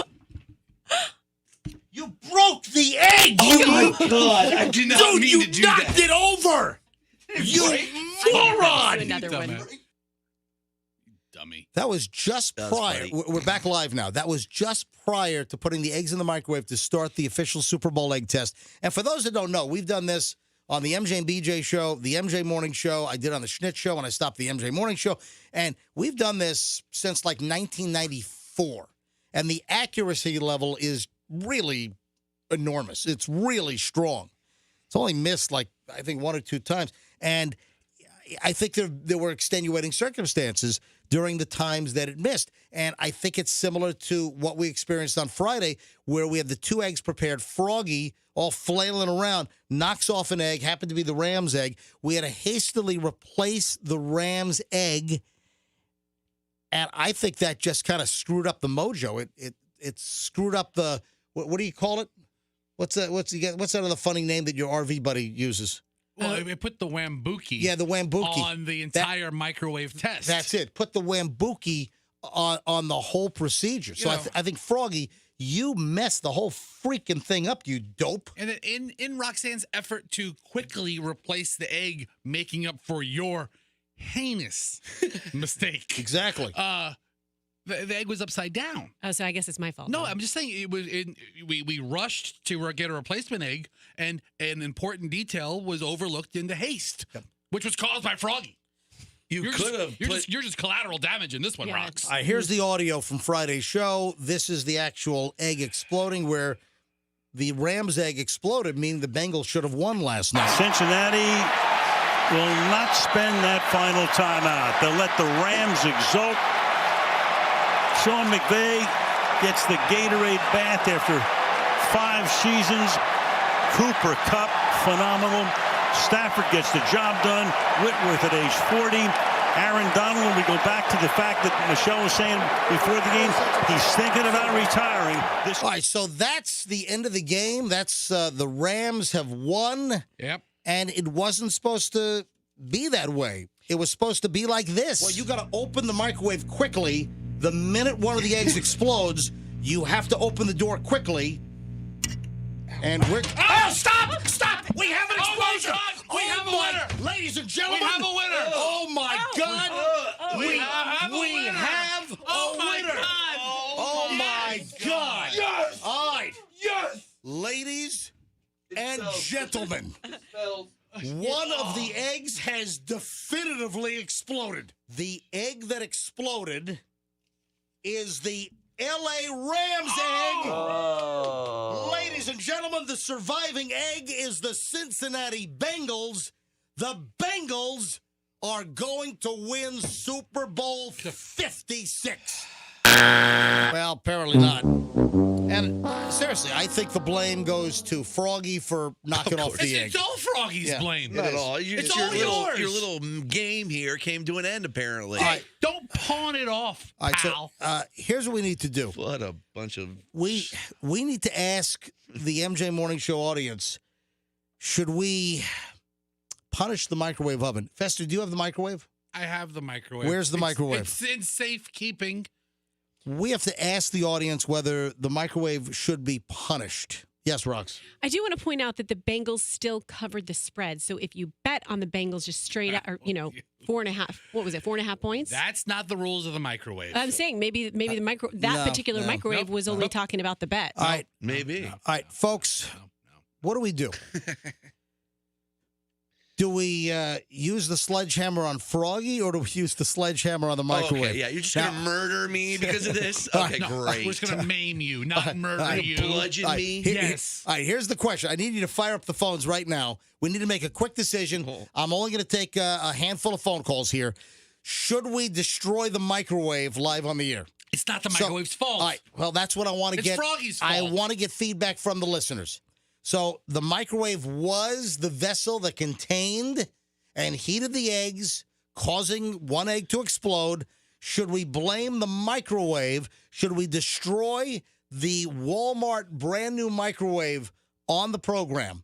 Or should we let the microwave live and just come up with some kind of a punishment for Froggy? Can we ban Froggy from all future microwave egg tests in perpetuity? We need to tie his hands or Bound them. Tie him to a chair. You guys are sore losers. Right, let's go to the phones. 800-990-1047.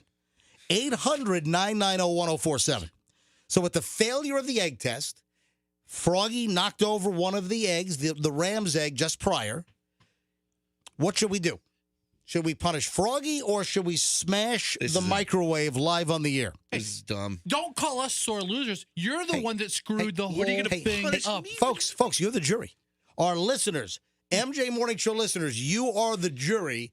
You get to decide, should the microwave oven survive or should we smash the microwave oven to smithereens live on the show? All right, 800-990-1047. 800-990-1047. All right, Coop, go ahead and line these things up. All the lines obviously are ringing here. 800-990-1047. What do we do? All right, let me start with Joe.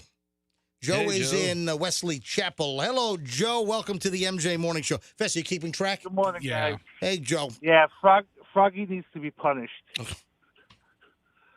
Have him clean the microwave up. Oh, no, not that. Joe, what do you think? We're animals. We cleaned it last week. All right, so, yeah, Joe, the microwave has been cleaned. So you think the microwave should not be destroyed? No, not at all. Okay, thanks, Joe. Appreciate it. All right, let's go to Dennis is in Brandon. Hey, Dennis, welcome to the MJ Morning Show. What do we do with the microwave that gave us the incorrect results?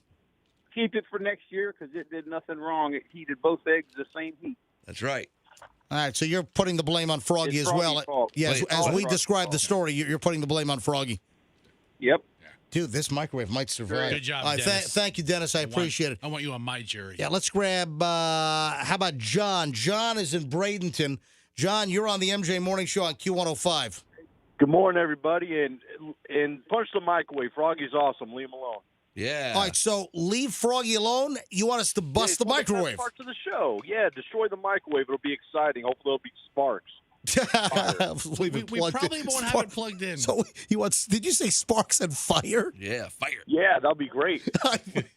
Would be great. How You're right. wacko are you? John, you're right. Why That don't would be awesome. Why don't we burn down the studio while we're at it? All right, Stacy's in Largo. Oh, you're taking a few more. Hey, Coop, go ahead and screen the last set here, and then I got to move on. But Stacy's in Largo. Stacy, what do we do about the failed Super Bowl egg test?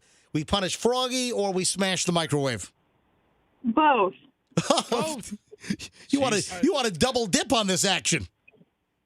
Well, I have been listening to you, MJ, back in when you were on the Power Pig with BJ. Yep. I actually had your cassette tape of all of your pranks that you guys released, and I listened to it nonstop to have a good laugh. Okay, whoa.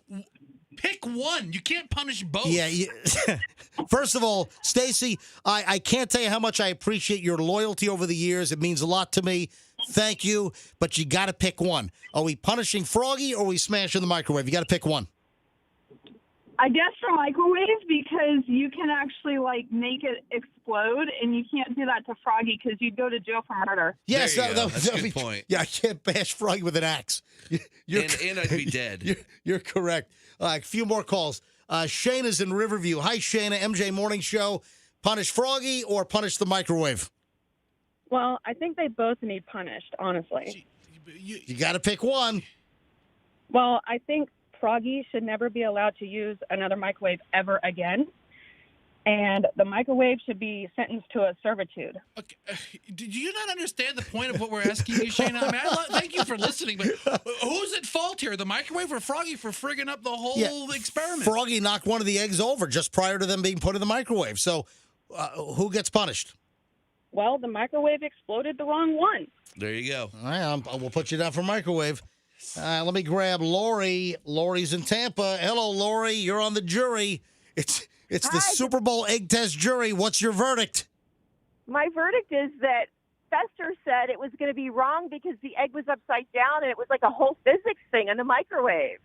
So he called it in the beginning, so I have no idea. I can't blame Froggy, and I can't blame the microwave. Fester could have easily flipped the egg the right way. Who cares if the logo is upside down? Lori's part of the hung jury is what you're saying. Well, I'm hung on it, but everybody in the studio ignored the fact that Fester said this is not going to be accurate. I just try to present facts to people, Lori, and I appreciate you acknowledging how that. do we determine whether the egg is upside down? Okay. I know on one egg, on the Bengals egg, which survived, which should have predicted the winner of the Super Bowl, you thought that it was sitting on sort of a wider, fatter part of the egg, and you thought that. Can you not acknowledge, MJ, that an egg has a bottom if you sit it upright? It has the cone. It has the cone head and the fat bottom. It depends on the egg. It's not a football. Depends on the chicken that laid that egg. A football looks the same on both ends. An egg is more roundy and more pointy. Did you add a new category? It's Fester's fault? No, I think she called me hung. No, I'm hung, but I do want to point out the fact that Fester said this is going to be inaccurate. Let me tell you who's not hung. Froggy. All right. Hung jury. Wait a minute. All right, two more. I'm moving on, and we'll see what these stats are. Yeah, Rox. Well, I can't keep track of all these texts. It looks like Save Froggy is more votes for saving Froggy, but people want Froggy to smash the microwave as Skrizzle, or some people want to throw eggs at Froggy. Okay. What? We want to do that anyway. All right, two more calls. Hi, Chris. You're on the MJ Morning Show. Chris in Tampa, what's your verdict, buddy? I think you need to destroy the microwave, but Fester's car needs to be involved somehow. It needs to run it over or something. He can jump off of it with the sledgehammer. I don't know, but Fester's 2004 Lincoln Town car. You have no idea how radio bits work. Just run over it. I can't run it over my car. My car already needs an alignment. How about you drag it down the Howard Franklin with the cord from stuck the rear? in the trunk? Yeah, from the rear bumper. One more. Thanks, Mike. Michael's in Jacksonville. Hey, Michael, MJ Morning Show. What's the verdict on the microwave and Froggy? Well, my idea is this: have Froggy, since he's the one that screwed up, cook the dolphin that was wrong in Miami in the microwave that predicted it. All right, listen. What is this? Make your own joke show? Okay. Wow.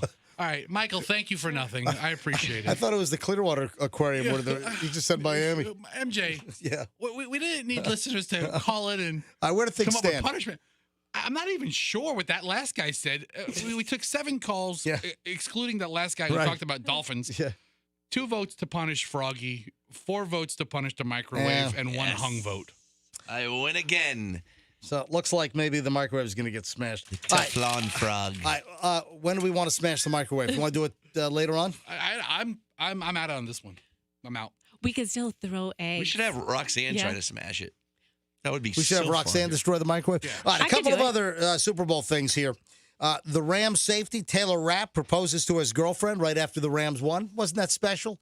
There's no real audio. There's video of him on bended knee, whipping out a ring on the field out in L.A. Very lovely. Nice little precursor to Valentine's Day, where we are right now, obviously. So it's the Rams safety, Taylor Rapp, and proposed to his girlfriend. Said, will you marry me? What if they lost? Would he have still done it? Yeah. By the way, the girlfriend's name is Danny Johnson. So congratulations, Danny. And I guess they've been dating for several years, according to USA Today. And they were even together when he played high school football in Washington State. So they've been together a long time. Yeah, you hear That's a lot a of mistake. Were they high school sweethearts? Yeah. Don't do that. How about that? All right, did you also see that Evan McPherson, and he's the kicker for the Bengals. The Bengals. Yes. So Evan McPherson is the kicker for the Bengals, and during the halftime show, he didn't go back to the locker room. He stayed on the field to watch the halftime show. So Evan McPherson has just become my favorite NFL player. And he's a stupid Why is that? kicker. Because of that? Yeah, he's out there, and when they come back from halftime, they show him just dancing and bopping along on the sideline, and then he's sitting on the bench with this big smirk-eating grin on his face. And he was born in 1999, so how does he even know all these performers? 1999. Yeah, he's 22. Holy cow! Hey, speaking of all the performers, did you see the age of all of the? If you add all the performers' ages on stage during the halftime, did you see what it comes out to? It's like I have it right here. Hang on a minute. It's crazy. So if you combine all the ages, all right, I don't know, but I would guess like 230. Dr. Dre, Mary J. Blige, Snoop Dogg, Eminem, and 50 Cent. Oh, I forgot about. If you add all of the halftime performers, their ages come to 286 Oh years. my God! I forgot about Snoop Dogg. Yeah, they're all in their 50s except for Fitty. 286 is the total cumulative age. All right. So 286 also looks like the number of pounds that 50 Cent put on. Oh my gosh, I know. Yeah. What happened? It was brought down the roof. Okay, so my broad stroke on the halftime show. Right. I generally thought it was pretty awesome. I really enjoyed seeing Dre and Snoop and Eminem, but then 50 Cent is like, but it was a really awkward stage. They're like inside rooms on some of the performances, which I thought was weird. I liked it. 50 Cent is hanging upside down. Right. And my wife's like, who is that fat man just hanging? I was like, I don't know. And they started singing. I go, is that 50 Cent? And she's like, no. And then he gets right side up, and I'm like, it's him. But he looked enormous. And Mary J. Blige looked like my great grandmother, like dancing on stage. Your great grandmother is hot. Okay. And she was. How old is she? She's 51. Oh, his great grandmother's like 120. Oh, she's 51? No. Also, a couple of things with Eminem. People were, and keep in mind, I didn't see the halftime show. I'm down in Miami at my brother's wedding. Now, Michelle did dial up her cell phone, and we tapped into our Spectrum Mobile, so we're able to log into the account and watch Channel 8 locally on Michelle's phone down in Miami. But they had the wedding ceremony, which ran a little late, so the Super Bowl already started, so that was a little difficult. And then the cocktail hour, the reception, she had it running in her purse, and she'd pull it out every once in a while to check the score and see what's going on. We missed the whole halftime show. And one of the things that I read last night when I was on the airplane coming back from Miami is that people were trying to figure out what was going on with Eminem's dark eyebrows. Was that some kind of a deal that his eyebrows were like really dark? All of his facial hair was dark, and as we were watching it, Allison even chimed up. He goes, looks like Eminem got into the just for men aisle because his beard was like really dark red maybe, and all of his face, it didn't look like him. It was, but he just looked darker in the hair. And then also, apparently Eminem took a knee at the end of his performance as a hat tip to Colin Kaepernick. Right. And apparently he was not supposed to do that the NFL told all the performers, don't do anything political, don't take a knee. And Eminem, apparently, I saw a story on this, that Eminem defied the NFL by taking a knee during the Super Bowl 56 halftime show.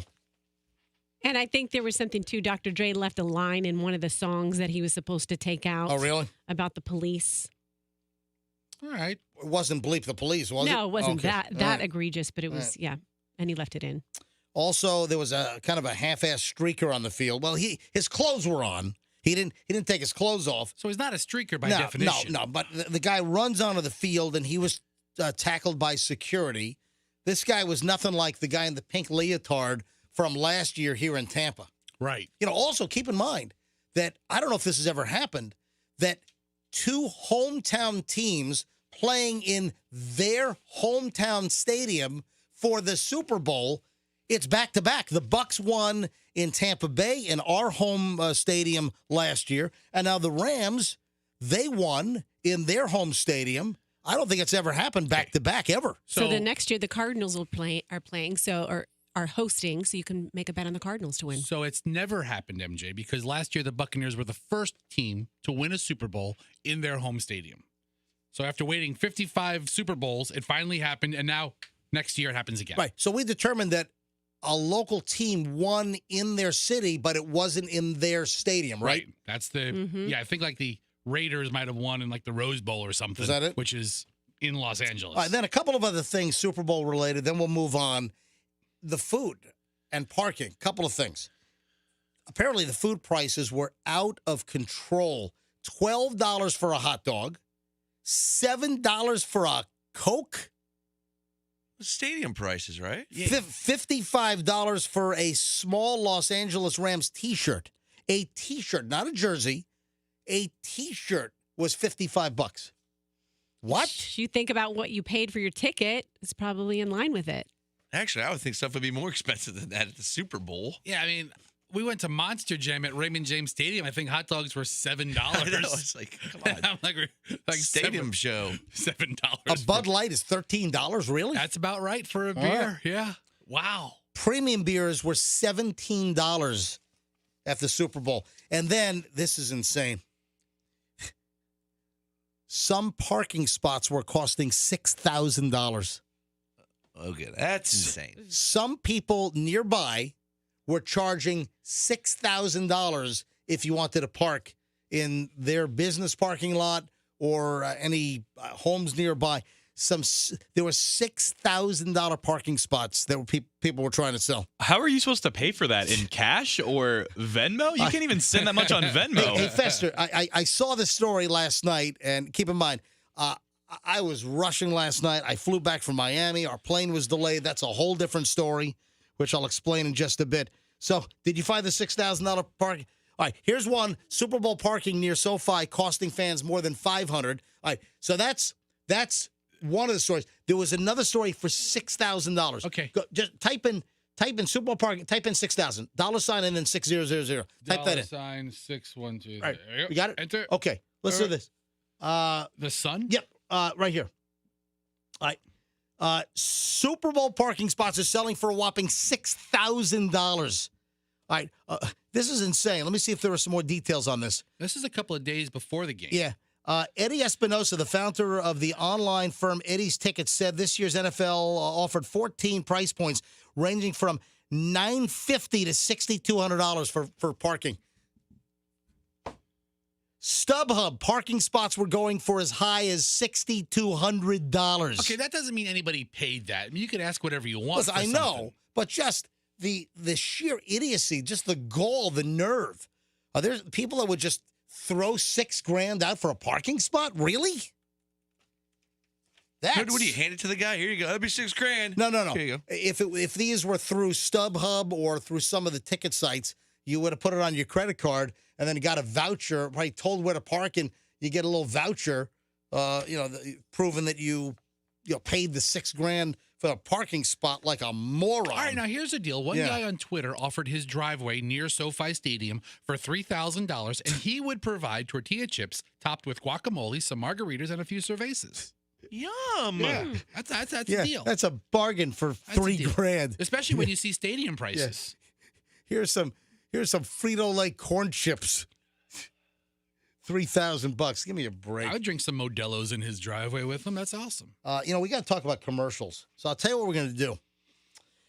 We will do the truth booth right now because it is Valentine's Day, and Froggy and Hal Herman have whipped up a special Valentine's Day truth booth. Now, remember the story of the truth booth, folks. You are compelled to tell the truth. Now, Froggy or Hal, who am I talking to here? Hal's in the hallway. I'll get him when you're ready. Well, who can I ask you questions then? Sure. All right, so who is this truth booth directed toward, or is this a round robin where everyone gets a Valentine's Day truth booth question? The questions will be for every member of the show. All right, very good. Each question. All right, well, ladies and gentlemen, it is the Valentine's Day edition of the truth booth. Here we go. Ladies and gentlemen, we welcome back to the MJ Morning Show Froggy's Hal Herman character, Hal Herman! Welcome, Hal. Here we go. And Froggy's dressed in a monkey suit. This is taking a long intro. Yeah. Welcome to. All right. Oh, wait a minute. Now I think we should use my new microphone. What do you think? No. Test it out. So, I've been working on it. Fester got a microphone from the engineering department. Who gave you this? I broke his old microphone, and then Froggy went out of his way. Keep in mind that Froggy's old mic was not a real mic. It was a car antenna with a piece of black paper on the end to make it look like a microphone ball. And you broke it. So Fester snapped Froggy's old game show host car antenna microphone in half. And then, someone in promotions gave you this old... Buck. There's a man there named Buck. Our video guy, Buck, gave Froggy this old, stick-style microphone. Yes.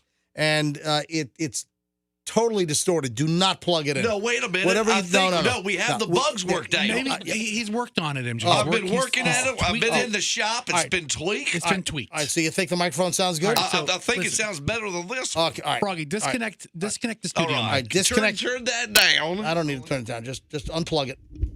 Okay, and then it's just There you go. Now plug in your mic, and you say it sounds good now? Yeah, all right, here we go. All right. Good now, everybody. Welcome to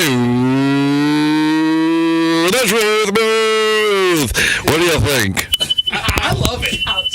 Is it feeding back into itself? I don't know what the hell it's That's the worst microphone ever. Unplug that thing. That hurts. Wait a minute. You don't think this sounds good? It does not sound good. Unplug it. There we go. All right, plug in the normal microphone, please. My God. Whoever tweaked it didn't do a great job. They tweaked it up. My uncle, his name is Nubsies. He doesn't have arms. He has nubs. Uncle Nubsy needs to tweak it the complete opposite direction. He's an engineer. All right, Froggy, I'm sorry, Hal Herman, let's do the Truth Booth. Welcome to the Truth Booth Valentine's Day's Sexy Edition. It's the Valentine's Day Sexy Edition of the Truth Booth. Maybe we can get some sexy music, Coop, there if you can. All right, Coop, do you have some sexy music? Anything, maybe. Wicked Games by Chris Isaac. Let's go. Let's give me some sexy music. Yes, welcome to the Valentine's Day edition of the Truth Booth. My name is Hal. No, this is the porno music. I'm not going to do you guys. Isn't that the same thing? This is the... Yeah, I need something romantic, a love All right, song. I'll look for something romantic. You ever heard of a love song? That's just like me and MJ are just going to do it. That's the porno music bed. Kids today, man. God, what are you Hey, listen, we just go right to it. Yeah, right to the gutter. All right, what's the first question, All Hal? right, here we go. Let's go. Around the room. We're going to do around the room here. Yep.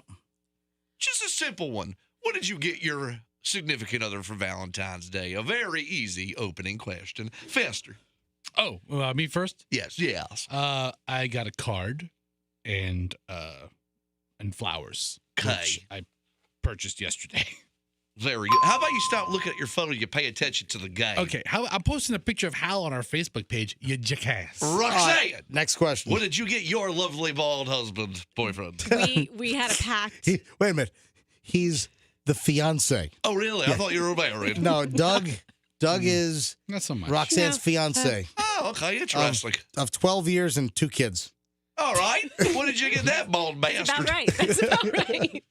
All right. We had a pact this morning, Yep. so hopefully he's going to stick to it, that we're not getting gifts because Oh. we're going to take a trip Oh. in March. So No. we're gonna, Nothing. I said, don't get me anything. I don't want anything. All right. But I'll probably go get him something.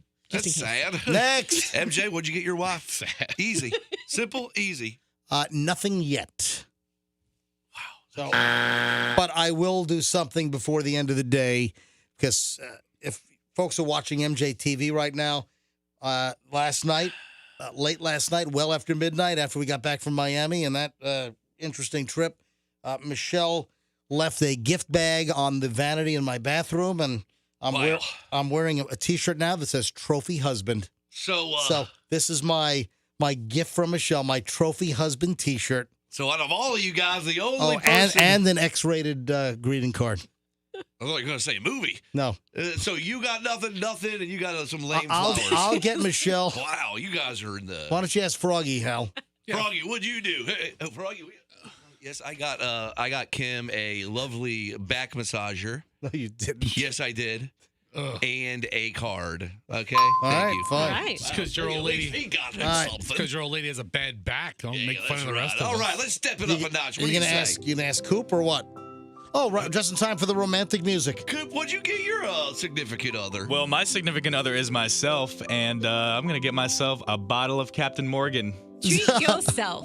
Wow. Treat yourself. That is sad. Coop does not have a Valentine. Oh, okay, well. That's just more money to be spent if I had one. Very You know, depressing. at some point, I'm thinking the MJ Morning Show might be able to get you, a Valentine. I mean, you think? Well, hold on, you're talking like a hired woman? What are we talking about getting Cooper Valentine? Let's kick it up a notch. What do you say? Gonna get a couple dancers? Let's kick it up a notch. Next question, Hal. MJ. Yes. On average, how many times a year do you and Michelle do it? Oh, come on. Turn up that music, please. Up. I said up. Thank you. How many many times a year do you guys get it on, do it, make love? A year? Bang it out, tube it out. Hal, calm down I'm over just there. wondering how many times you guys scrump it up, Scrump it lay up. it down, knock it in. Stop! All right, sorry. Stop! Get it on. Okay. I'm not answering this question. You're in the truth booth. You have to be. They have to answer it too. The truth booth's comdon't up next. Times per year. I mean, you got to. It was probably a little more often when we were younger, but I would have to say, I don't know, 52 times a year. What? Once a weeker. 52 times a year. That's an outright lie. You believe that? You're calling me a liar? I mean, look at you. You look like you live under a bridge. There's no way she sleeps with you that many times a year. All right, next. Fester. Yes. How many times you guys do it? In a whole year? Yeah, it's the same question, Fester. I don't know, once. All right, moving along. I don't know if I want to know, Roxanne. No, he wants to know my answer. Roxanne? We have 2 young children. Oh my Roxanne? God, get that camera out of my face. We got 11 people watching you on Facebook Live right now, Roxanne, wanting to Come know on, how Roxanne. much. How many times a year do you rub that bald head? I can't do math like that right now. I'm sorry. I was trying to do per week times Doug. 50. Yeah, per week times 52. Do we have to call Doug? I mean, what is it? It's the truth booth, Roxanne. It's I mean, Valentine's MJ Day. just- MJ. Don't ruin the Valentine's Day edition of the truth booth. 3 times a week, 4 times a week, 5 times a week, Roxanne, 6 times a week. Let's call Doug and ask him. What do you take off Wednesdays? You're in the truth booth, Roxanne. Seriously, this is such a tough question because, we have young children, so after the young children, it was pretty sparse. Right. So answer the question. I gotta do some math. This is I don't know, 150. 150 times a year? Jesus, you guys are scrumping like rabbits. You're scrumping like... Holy cow. How are you walking? How's Doug walking? All right, next MJ, question. Yes. I think I did the math wrong. I think so. So 3 times a week, Roxanne. Would you like to revise? It would be 3 times a week if you held with 152 or whatever your number was. Goodness, you guys are like Pam and Tommy Lee. You realize there are 52 weeks in a year. She has no idea. I did bad There are math. I'm sorry. I there are did bad math. 365 days in a year. I know. All right, so what is it? Probably 100. Okay, we're 100. All right, last question. Go ahead. Last question. It's the second question. MJ, what's the favorite part of your wife's body? I know my favorite part of MJ's wife's body. Oh, wow. I said that out loud. Yes, you did. I'm sorry. She's a lovely woman, but it's hard to choose from so many lovely spots and areas. On my wife, favorite part of my wife's body on this Valentine's Day Truth Booth edition, where I'm compelled. Well, Michelle's got a lot of good parts. A lot of good features, I would agree. But what do you like? What's the tastiest? I like the Michelle legs. I like Michelle's butt. I like, her. God, this is getting awkward. Her face, her lips are great. Her eyes. Her earlobes are nice. Her earlobes are on point. What's your favorite, though? How about that ass? I just dumped that. Yeah, Froggy. I just dumped that. How? Come on, Excuse me, I calm can't. down. Calm down now. This is getting ridiculous. Settle down.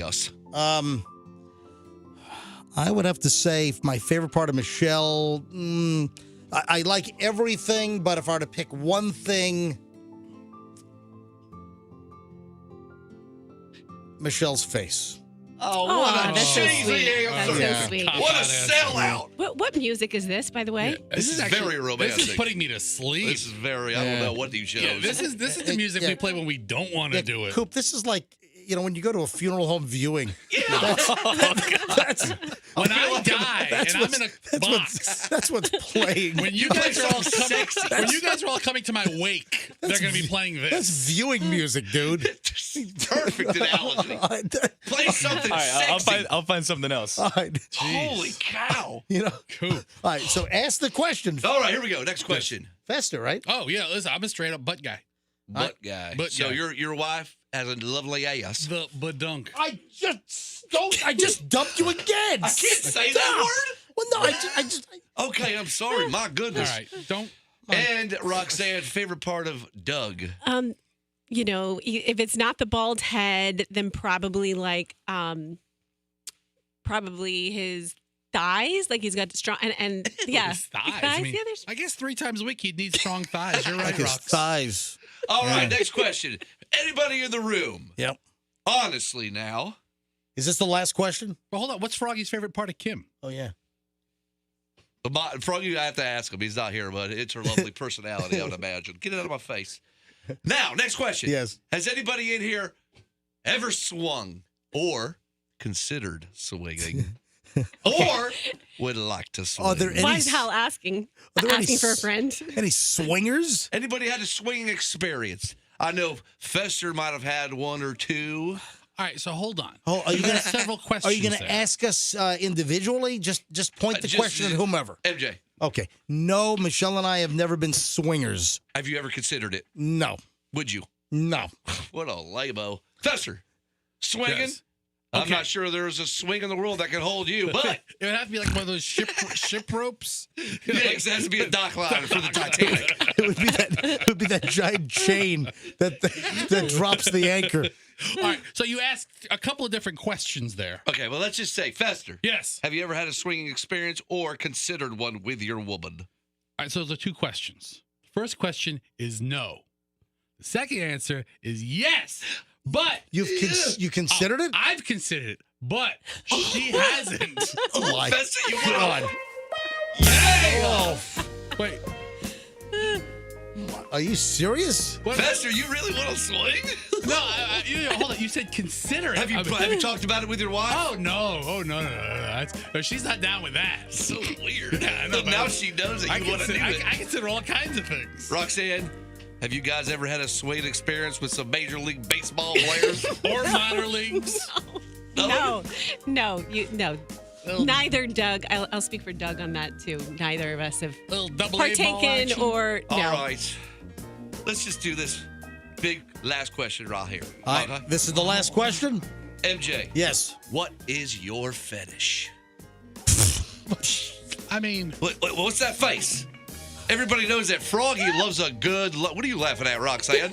And Froggy loves his woman with a nice foot. He loves a nice hoof on a lady. yeah, Froggy is a foot guy. Turned me on to Wiki Feet. See, yes, Wiki Feet. The lovely Juliana Huff. They show her foot. I'm not talking about. Now, I'm not. He must have something good. He must have something good. If he can't talk about it. What is it, MJ? You're in the truth booth. What is that fetish? What is it? Sucking toes? You like sucking toes? I just dumped that. Okay, Stop it! Don't, MJ, dude. You should not be in charge of the dump button. You can't dump You can't that. dump that. You can't That dump was- that. I mean, I This found- is outrageous. I This is just- a Valentine's Day edition. We're going to get sexy. I found that inappropriate. I just dumped Froggy for the third time in this segment. you got to stop that, MJ. Seriously. Okay. Any foot play? No, I'm not. I don't Just like. give me your fetish. You have to answer it. Obviously, there's one because you're blushing.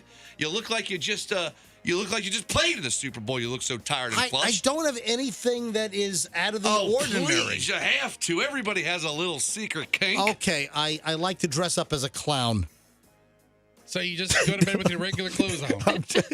Oh my God, you John Wayne Casey. I'm just throwing. All right, neck. Yes, Yo, so you have no fetish at all. No. Froggy loves feet, and you just like nothing. Nothing I'm revealing. Fester, what is your fetish? He can't reveal it. Say he has it. He's in the truth. reveal it. He can't reveal it. Say it. Say it. Say it. Say it. Say it. What is it? Hey, let's take calls and have the listeners guess what it is. No, let's not. Oh, he has a fetish. Next. All right, Fester, what is your fetish? I am I am into ear play. You like to lick ears? Oh, I'm a big ear licker. Really? I will clean an ear out. All right, these guys stop. This is the. Let's finish it out. The Valentine's Day edition of the Truth Booth. Roxanne, your Okay. last one. What is your last fetish? question. Okay, so I gotta go back in time for this because I haven't done this in a long time. Sit down, everybody. Let's get it on. yeah. Look at her. She can't even speak. When I first met Doug, I used to send him emails from fake email accounts and like pretend to be a different person and tell him. I mean, he knew it was me. and then tell him to meet me at places. And I would stay in character the whole time. Oh my God, this is amazing. I don't know. Is that a fetish? Does that count? Yeah, it's psycho. It's role playing. I think it's more of a mental disorder. That's the most. That's her cover for multiple personalities. That's the most insane thing Hal Herman's ever heard. And ladies and gentlemen, I'm horrified by that. This brings to an end the conclusion of the Valentine's Day Truth Booth, where sometimes unquestionable or and the first ever, let me say, the first ever question of the Truth Booth that has been denied an answer by MJ. What is his fetish? Put that on the board. Sometimes it gets a little uncomfortable in here. Woo, that was good. And there you have it. The MJ Morning Show Truth Booth with Froggy and Hal Herman. Can I hang out for a little bit for the rest of the show? No, go away. Bring Froggy back. You leave. Come on, just let me hang out just for a couple minutes. I'll be quiet, I promise. Dude, my head is pounding. I need you to just stop talking. All right, guys. I'll see you next time. I need Actually, I'll see you tomorrow for another edition of 8-Bit Hit. I'll be back tomorrow. All right. Okay? All right, thank you. See you guys. Man, I am operating on an hour and a half sleep. So obviously the Super Bowl was yesterday. So was my brother's wedding. We flew to Miami yesterday morning. It was really a jam weekend for me because, well, Friday I lost my voice. We were supposed to do a little event at a friend's house. They had like a little outdoor soiree on Friday night, and I had to beg out of that because I couldn't talk. I'm not going to someone's house, and people trying to talk to me. I'm like, I can't, because I lost my voice in the last hour of the show on Friday. So then, of course, we had the night parade in Ybor City on Saturday night, and that was just tremendous. Again, thanks to the crew of Santiago for inviting me to be the Grand Marshal. The response was absolutely incredible. Roxanne and Dig Dug, they actually rode in my Grand Marshal vehicle, which they provided a Jeep Rubicon, just a big red jacked up Jeep with just the metal door guards. And Michelle was in the front passenger. We had a driver. I was feeling no pain, by the way. Yeah, Roxanne, you were hammered. Roxanne and Dig Dug, they were in the rear passenger seat, and I was standing up in the back cargo area, holding onto the roll bar and throwing out the beads everywhere. But the response was just incredible. The show response was amazing. The people yelling. Well, Rox, you heard it. Oh my gosh, they were so happy and cheering. And a lot of people drove from, Sarasota, drove from all over specifically to come see the parade, but also to see you. There were just tons of people. I couldn't even count how many people were like, MJ, love the show. Thank God you guys are back, and welcome back. Listen every morning. I mean, it really was nonstop during the parade route that I heard that. It was nonstop. Yeah. So it just was great, and it tells me that this morning show, the MJ Morning Show back on Q105, is in a very good position for continued amazing growth to become, again, the dominant radio show in the morning here in the Tampa Bay market. So I'm very excited about that. So our trip, the parade on Saturday night, then we fly out to Miami on Sunday morning because it's my brother's wedding at the Vizcaya Gardens, and really nice. I mean, really cool place. That's where they had the wedding. All outdoors. The wedding ceremony was outdoors. The reception, everything was outside, and it was really nice. So folks, I've got photos that you've got to see. Ladies and gentlemen. This is so horrifying. All right.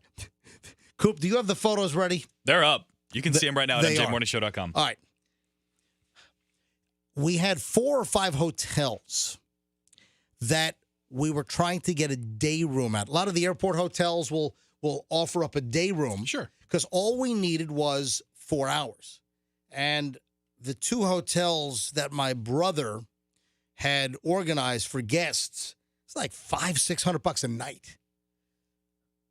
I was not going to pay $500 or $600 to use a room during the day for when we got off the airplane in Miami yesterday until 4 o'clock when I had to be at the venue. I wasn't going to pay $500-600 for 4 hours. So we had a list of like day room places where I'd have to drop 150, 170, something like that. And every hotel that we had lined up for a potential day room all sold out, or they didn't have day rooms, or they had all these late checkouts. So we were left with like nothing. So Michelle starts zooming in on the map near Miami International Airport to find places. And I'm calling places. I'm calling, all these one-off, no-name places. And same thing. Sorry, we don't have any rooms. We're sold out. Same old story. I finally call this place, and they said, yeah, we should have a couple of checkouts, and maybe about noon. I said, oh, that'll work perfectly. So I said, hold the room for me. My name is, I gave my name. I said, here's my phone number. Hold the room. When we get off the airplane from Tampa to Miami, I'm going to call you. It's going to be about 11:30. We could probably be over there by 12 or so. I just need the room for 4 or 5 hours. That's it. So you've got to see the pictures of the murder motel where we stayed. Has there been actual murders at this place? Dude. I'm sure. If we go through the Miami Herald archives, I'm sure there'll be multiple. I have 10 images that I took. First of all, folks, if you don't follow me on Instagram, give my Instagram a follow because there's a lot of stuff on there. There always is. A lot of stuff. Very varied. So my personal Instagram is at Certified Todd Schnitt. At Certified TODDSCHNITT. It's my real name. So Certified Todd Schnitt is me. And look for, might be an additional photo since I posted that, but look for the toilet bowl. The first image, I have a slideshow of 10 photos that I took at the Miami Springs. Was it Miami Springs? It's the Miami Springs Inn. Yeah. And it looks like they just added the name Inn because it's like on a banner. It's not even like. All right. So I have 10 images. And Froggy, would you like to respond to some of these images? Well, it almost looks like something from a movie set, like House of a Thousand Corpses. Have you seen the hotel in that movie? I have not. Or Motel Hell? Yeah. Okay. Now this was either Murder Motel or Motel Hell. It reminded me of Motel Hell. It looks like way from the 70s. It looks old. By the way, the guy at the front desk. Well, there wasn't a front desk. There was a front bulletproof glass window that you had to slip stuff. They have it designed so somebody couldn't stick a gun under the window to hold up the clerk. So what they have, if someone fired a bullet in there, it wouldn't hit the clerk. So at the front window, there was this chute. So everything, the credit card, signing the room receipt, everything was down this chute, up, down from the front, then under, and it was like the craziest thing. Literally, so no one could reach in, no one could stick a gun in there and try and rob the clerk. Real classy place. It was crazy. Now, what do they have? They have a 3.0 on Google reviews? So they have a 3.0 labeled affair. Are you serious? Well, of the Google reviews, 32% are a 1-star. All right. I want people to go to my Instagram, Certified Todd Schnitt. First of all, look at the pictures. Give me a follow while you're there. Also, if you're not on Insta, Coop has it posted at mjmorningshow.com. That's mjmorningshow.com. See, yeah, you guys are saying Murder Motel. I'm thinking Schitt's Creek vibes. Did you hear the Schitt's Creek music when you walked in? Does this ring a bell at all? Way nicer. All right, wait a sec. I'm going to tell you right now, Schitt's Creek is the Ritz-Carlton next to where we stayed yesterday afternoon while we changed it. First of all, let me tell you right now, us emerging, me in a tuxedo and Michelle in a wedding. Nice dress. No, she wasn't in a wedding. No, she wasn't in a wedding gown. She was us emerging from this place to grab the Uber to the venue. It was the most ridiculous thing probably ever seen anywhere. You know what this hotel looks like? What? You know in movies when you see like the drug addicts holed up in a room together? Okay. That's what it looks like. You and Michelle could have done role play. It's a Like, she crack could've- hotel. All right, I'm very glad you brought this up because Michelle asked me a couple of questions. Let me go through the photos, folks. Let me go through the slideshow right now. And by the way, if there are any listeners that have seen the photos of our motel hell from yesterday, if there are any listeners that have viewed the photos at mjmorningshow.com or my certified Todd Schnitt Instagram account, again, it's the photo. It starts with the toilet in the bathroom. If anyone wants to weigh in, 800-990-1047. 800-990-1047 is the number. 800-990-1047. This hotel's the worst. All right. If you would like to comment on the photos, if you've watched them, if you've seen them, let me know what you think. The first photo is the bathroom. And the vanity doors are almost coming off the hinges. They're all off kilter and hanging down. Then there's all kinds of water damage and all kinds of peeling of the base of the vanity. There's been some massive floods in this Oh, bathroom. there must have been. Absolutely. And then Michelle wanted to know why there were cigarette burns in the toilet seat. Probably because people were smoking crack near it. Well, I told Michelle I could envision somebody with a needle in their arm propped up against the door, and they just put the crack pipe down on the toilet seat for a little bit. All right. Of course. That's what I'm thinking. Dude. Okay, no, see, for it to burn like that, like it did in the wood on the nightstand. Okay, let me go to the next picture. Okay. So the next picture is the exterior shot, and you can see the laundry.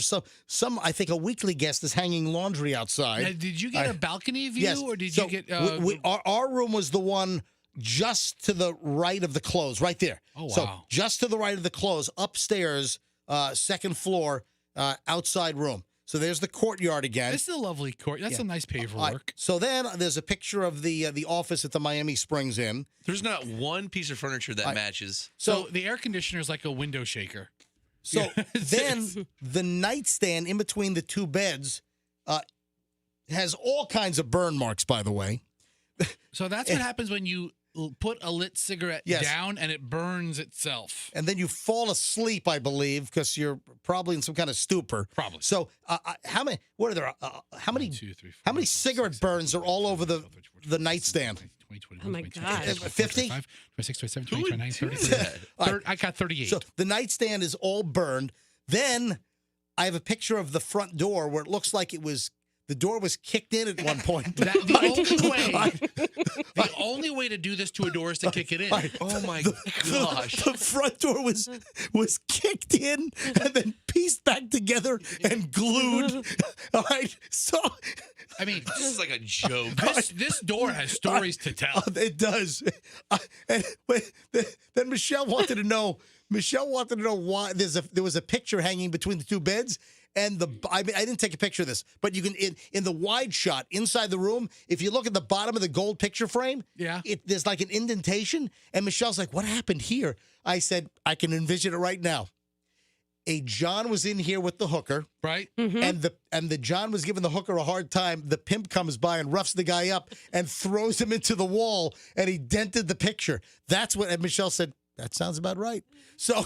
But the AC is going to fall on somebody sleeping. The door kicked in that was pieced back together was just classic. And then a picture of the room.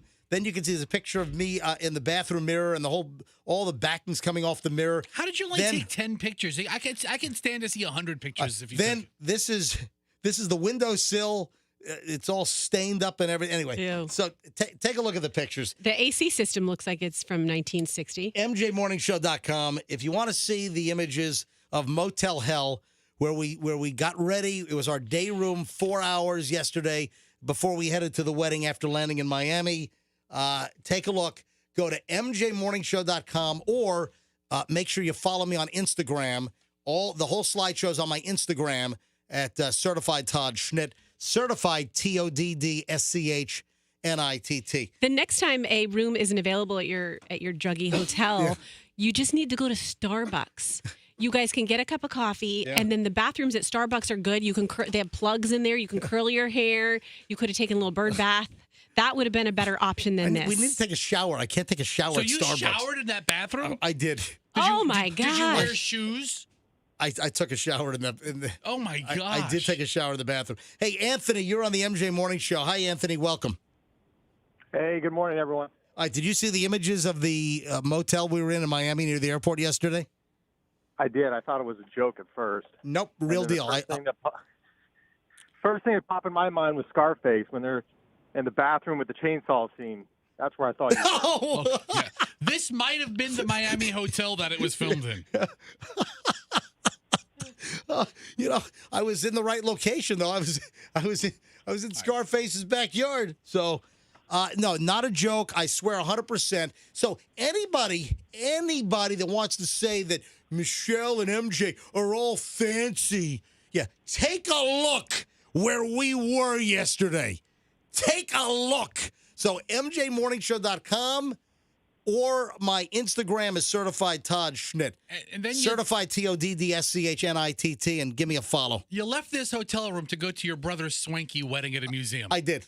You're probably the only person to ever depart that hotel or motel or in a tuxedo and then go to the museum. Let me grab Carrie's in Tampa. Hi, Carrie. You're on the MJ Morning Show. Hey, good morning. Morning. I think the only thing the motel is missing is Norman Bates. Oh, seriously? Scary as hell. Well, you know what I said to Michelle? I said to Michelle, I'm pretty certain at some point there have been dead bodies in this room. Absolutely. Yeah, I think I wouldn't doubt it for a minute. 100%. For a murder or an OD. Murder, OD, 100%. I'd love to get like the total count of all the bodies that have been picked up by the coroner at that place over the years. I mean, Wawa has better bathrooms. I would have felt better going to Wawa. Well, no, hey, Wawa's got great bathrooms. They do. Yeah. They sure do. Better than that. Okay, you have to view the pictures. All right, MJ, I'm on TripAdvisor right now. All right. So, Carrie, did you look at all the pictures? I did. I saw the door that was kicked in. All right. Carrie, have a great day. Thanks for listening to the MJ Morning Show. Take care. All right, bye-bye. All right, from TripAdvisor. Yes. Filthy, noisy, dodgy neighborhood. Yes. Worst place I ever stayed. Moving on. Avoid. You missed a void. Avoid. Avoid Okay. in all caps. Stay away from this place is the next one. Scary. Scary. TripAdvisor's scary. I had a one-day layover in Miami and decided to pick up this hotel due to the low price. Boy, was that a mistake. Even the Uber driver who dropped me off said, good luck. I don't know what the Uber driver. We come out of that place, and I'm in a tux, and Michelle's wearing this expensive black dress, and we're walking. The Uber driver's like probably saying, "What the hell are these guys Moving doing?" on with TripAdvisor, a filthy place. Yeah. Dirty too much, many bugs and insects. Dirty too much. Hang on, Michelle's calling me. Hey, Michelle, you're on speaker on my microphone. Oh, she wants me. I think she wants me to call the house. Hold on a minute. Let me call Michelle. All right. Yeah, go ahead. Short one-day stay before cruise. First or second worst hotel I ever stayed in. Cockroaches everywhere. Hello. Hey, did you ring my cell because you wanted me to call you? Yeah, I was going to remind you. Yeah, what? There was no toilet paper holder. Oh, yeah. Literally, the roll of toilet paper was just on the back of on the toilet tank. Right. And there was no bar in the closet for us to hang our clothes on. You want to know why? You mean your tuxedo and your ball gown? You want to know why? Used to beat somebody to death. Somebody ripped the bar out of the closet. Froggy's right to beat somebody. Folks, you've got to check out the place. This is the most horrifying thing. It should not be open. That place should be closed. Michelle, right? did you read any of the reviews going into this place? Cockroach-infested dump. Do not stay here. Cockroach infested. No, I only needed a place for like 3 hours. Okay. Unsafe and unclean. It was in the daylight. How could it be unsafe in the daylight? Very poor and not suitable for visitors. These are all on TripAdvisor. Unsuitable for visitors. Very it's poor. a motel. And not suitable for, unsafe for children. Yeah. The gentleman in the room next door was very nice and waved and said hello to us when we walked up there to our room. Right. Because he was sitting outside on the phone. Okay, nastiest place ever. But did we not have the most delicious Cuban pork sandwich? Yeah. Like So one block down? a couple of blocks down. Well, I was going to say, you ate there? Of No, course no, you no. were going to get a good sandwich somewhere. A couple of blocks down, it was the Airport Liquors and Cafe. And I guess they're famous for their Cuban food, and it was amazing. So that was the only redeeming thing. Hey, Michelle, as we were waiting for the Uber, did you see the family that was checking in? I didn't know what was going on there. So a family, a husband, wife, and kids were checking in. I was like, oh, my God, they have no What idea. did they look like? Like normal people or They were backwoods? normal people. I'm like, they have no idea what they're about to get into. Beyond horrible, terrible, don't go there. These are just the headlines. These aren't reading the body of the reviews. Wait, look at these reviews.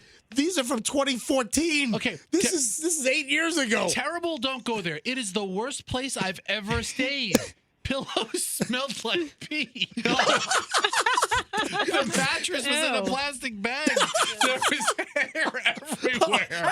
We didn't even sit on the bed because we left right away and got a sandwich. We came back and took a shower, got dressed, and left. You showered there? Yeah, we did. Ew. We did. Ew. Hey, Michelle, I forgot to tell you. What? The tub was really nasty with stuff in it, and I did clean that. Oh, you did? I did.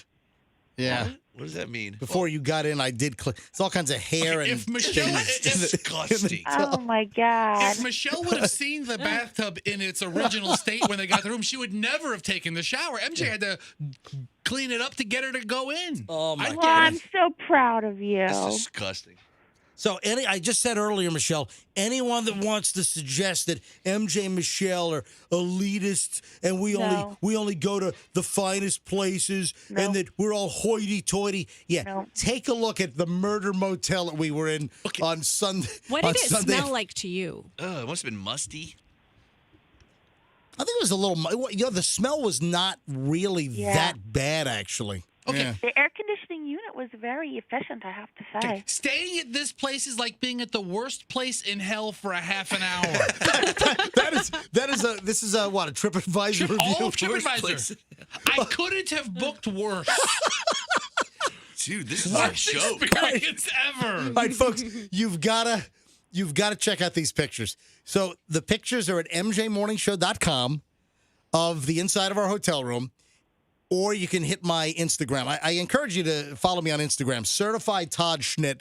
Certified TODDSCHNITT. All kinds of stuff. And, after the wedding, we had to leave the wedding a little early, obviously, because we had to get to Miami International. Only like 12 minutes away by Uber, so it wasn't bad. And traffic, there's no traffic on the road at 10 o'clock at night, 9:30, 9:45 at night on Super Bowl Sunday. So we got to the airport fairly quickly.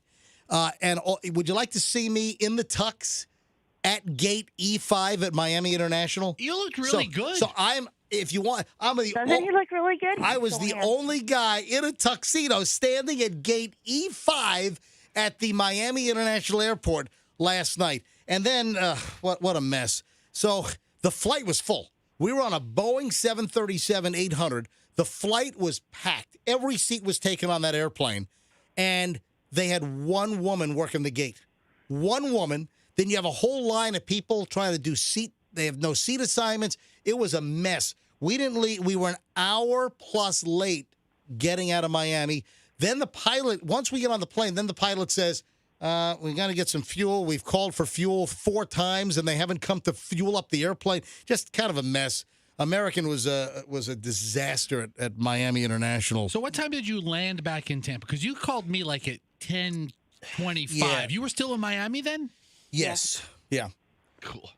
We did not take off until we were an hour late. We were supposed to. We didn't take off until midnight. Yeah, we were supposed to leave at 10:55, arrival in Tampa at 11:55, and we didn't leave until we didn't leave until It was after midnight. Yeah. The flight was 42 minutes, and we landed close to 1 o'clock. Yeah, we landed a little after 1 a.m. last night, and Just I wasn't really happy with American Airlines and how they ran this flight at It's Miami. just such a mess in Miami, too. You have to walk so far to get to your gate. It's the poorly... One place is a zoo. Yeah, in it is. complete hindsight, you would have been better off hiring a car service and sleeping in the back of an SUV for the night. That's true. Fester, you're hired. So the general consensus, Michelle, I'm gonna run here. But I love you. Happy Valentine's Day. Oh, happy Valentine's Day. Did you wear your gift? I'm wearing my trophy husband T-shirt that Michelle gave me for Valentine's Day. Anyone watching MJ TV Live right now at mjmorningshow.com, you can see it or watch the replay later. Wait till you see what he got you, Michelle. You're going to love it. Nothing. Big fat zero. I'll get you something later on. Oh, okay. All right, Michelle. Love you. Love you, sweetie. Okay. Yeah, well. Love you. Bye-bye. I got to figure out something. I'll get us. So the general consensus is that the Super Bowl commercials were kind of lousy. Yeah, some of them were more creative than others, but none of them make me laugh anymore that much. All right, let's do some phone calls and maybe a little recap. A couple of things regarding some of the commercials. We'll do that next on the MJ Morning Show here on Q105. So don't move. Let's talk BMW. Let's talk.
because some people out there in our nation don't have maps, and I believe that our education, like such as in South Africa and the Iraq, everywhere like such as, and I believe that they should, our education over here in the U.S. should help the U.S.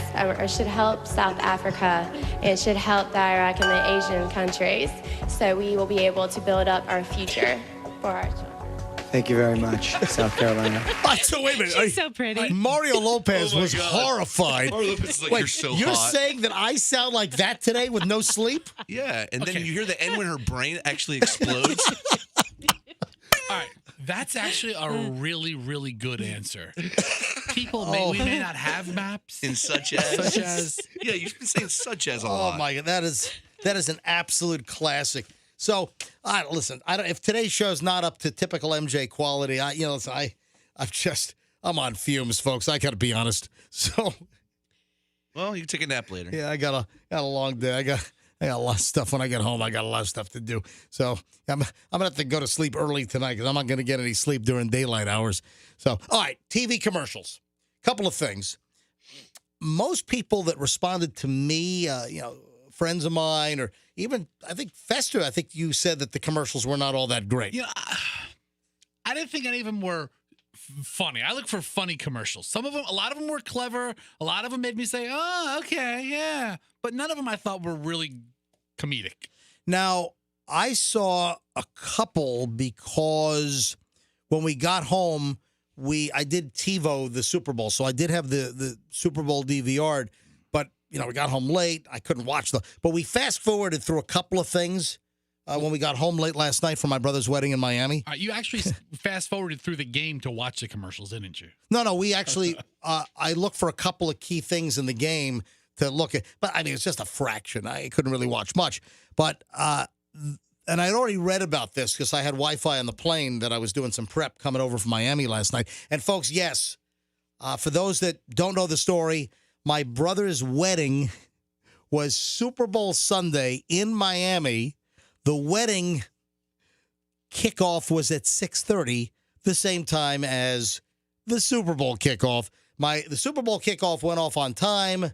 My brother's wedding was delayed like probably 40 minutes, so things didn't start until a little after 7 o'clock. But I had a wedding yesterday, folks. So did people at the wedding seem pissy because of the time? Was there anyone there who seemed agitated or sneaking away to watch? There were a lot of people on their phones, I'll tell you that. Right? Hey, I told you, Michelle logged into our mobile Spectrum, and Michelle had WFLA News Channel 8 playing on her phone down in Miami, watching. She had it like tucked in her handbag, in her purse. So I think it was a Chanel purse. We came out of that motel, and Michelle had a Chanel purse, by the way. So that's safe. Nobody touched it because they thought it was fake. And by the way, she kept her stash of heroin.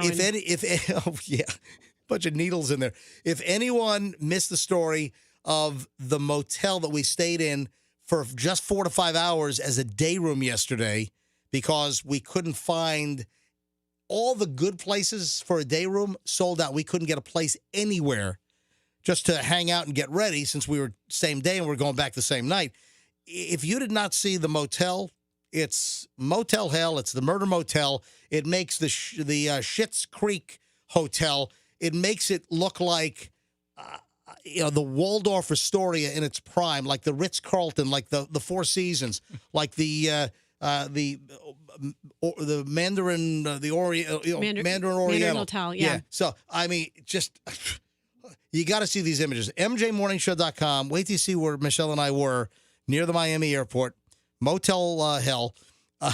The images are on our website, MJMorningshow.com, or follow me on Instagram, and it's like the second picture right now. But just look for the toilet.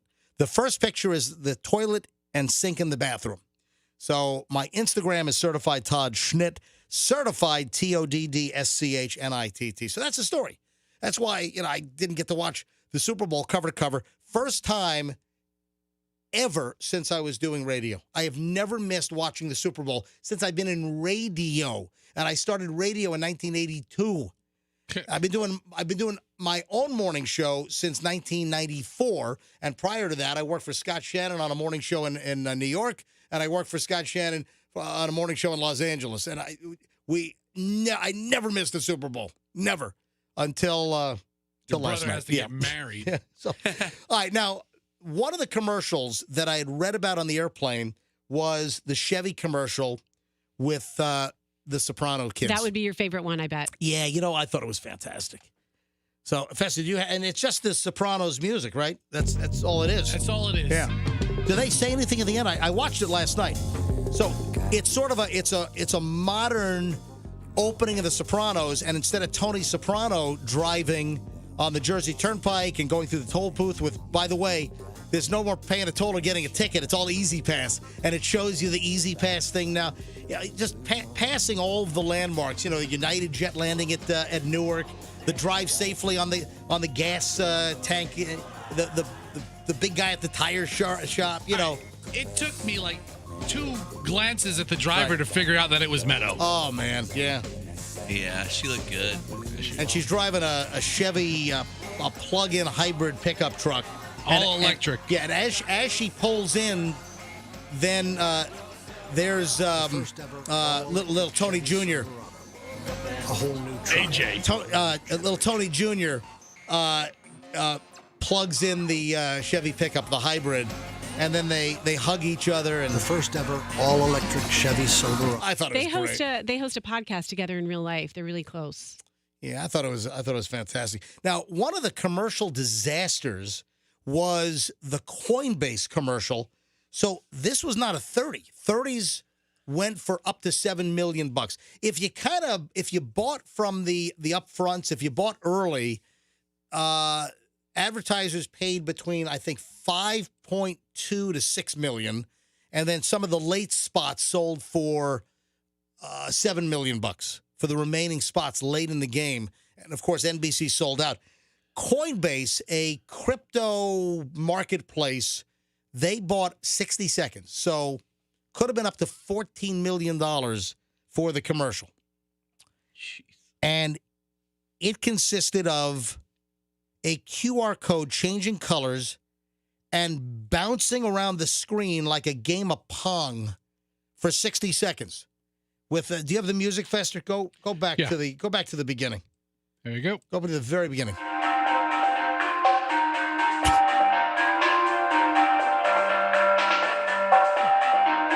Yeah, why do I know this? What is this music? 8-bit. So this is bouncing around. Mm-hmm. But then apparently, if you tried to scan the QR code, the website did not work. So if you try to, first of all, who is going to go to their TV screen and try to capture the QR code with their phone? I bet A lot of people My do that wife crap. took it from sitting on the other side of the living room. She just took a picture of the screen, and before the end of the commercial, she goes, "It's for Coinbase," and she had no idea what it was. But did it work for her? Because a lot of people said that it did not work. 20 million hits on the landing So page. the landing page worked, but then when you tried to take advantage of the special, which is like you got some free crypto, that page crashed. Oops, someone's getting fired. Really? Yeah. Is that it crashing? And then it just the spot just ends, and it's just like it looked like a third grader put this thing together for millions and millions of dollars in airtime. Unbelievable. Obviously, they have a lot of income over there at that company, or whatever it is. What is it? It's a Coin. You mean sales? It's a crypto marketplace. Was there any Meta commercials? I think there was. Yeah, there was a Meta commercial. There had to have been a Meta commercial. It was a Meta commercial around like defunct showbiz animated characters who reanimated themselves. It was the nuttiest thing. I fail to understand what it is still. I don't get it. I don't know what Meta is. It freaks me out. Scares me, quite frankly. You're scared? I don't like it. All right. So amongst my favorite commercials was the Dr. Evil General Motors commercial. Was it Mike Myers doing Dr. Evil? It was. And Rob Lowe was in it. And well, Mini-Me's dead. But what do you say? Mini-Me. Oh, yeah. No Mini-Me, right? Yeah, no Mini-Me. Vern Troyer, rest in peace. But they had the rest of the crew there. They had the son and they had the old lady. And Scott, the son, had a baby. And that's Baby Me. Okay. It was funny. All right. I like the Jim Carrey as the cable guy for Verizon. I thought that was good. that was funny. I read about that he was revitalizing the cable guy deal. So that's a great that could be a long running like commercial campaign with him. The Lindsay Lohan one, for Planet Fitness was good. That was probably my favorite. She's like designing like a ankle monitor for Machete. What the? I missed that one. So, Fester, you sent me a text, because I'm at the wedding in Miami. You sent me a text that the commercials were not that great. I thought the game was boring. Right. I thought the game wasn't a great game. And I didn't think any of the commercials were really funny. Some of them were, a lot of them were creative, but I look for funny things. I don't look to try to be moved by something. I don't think Eugene Levy being a stunt driver is very funny.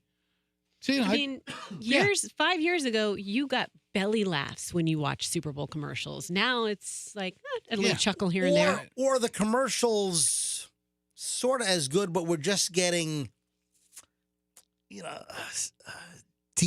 detuned or desensitized. Yeah, that's what I'm looking for. Listen, I'm on an hour's sleep here. Yeah. You're getting detuned also, MJ. You sound desensitized. That's what I'm trying to say. I mean, the Toyota commercial, Keeping Up with the Joneses, was funny, and then the Jonas Brothers shows up, but funny-ish. Okay. By the way, heads up, I will give away the Kemp Rouge and Green dash cam in just a few minutes.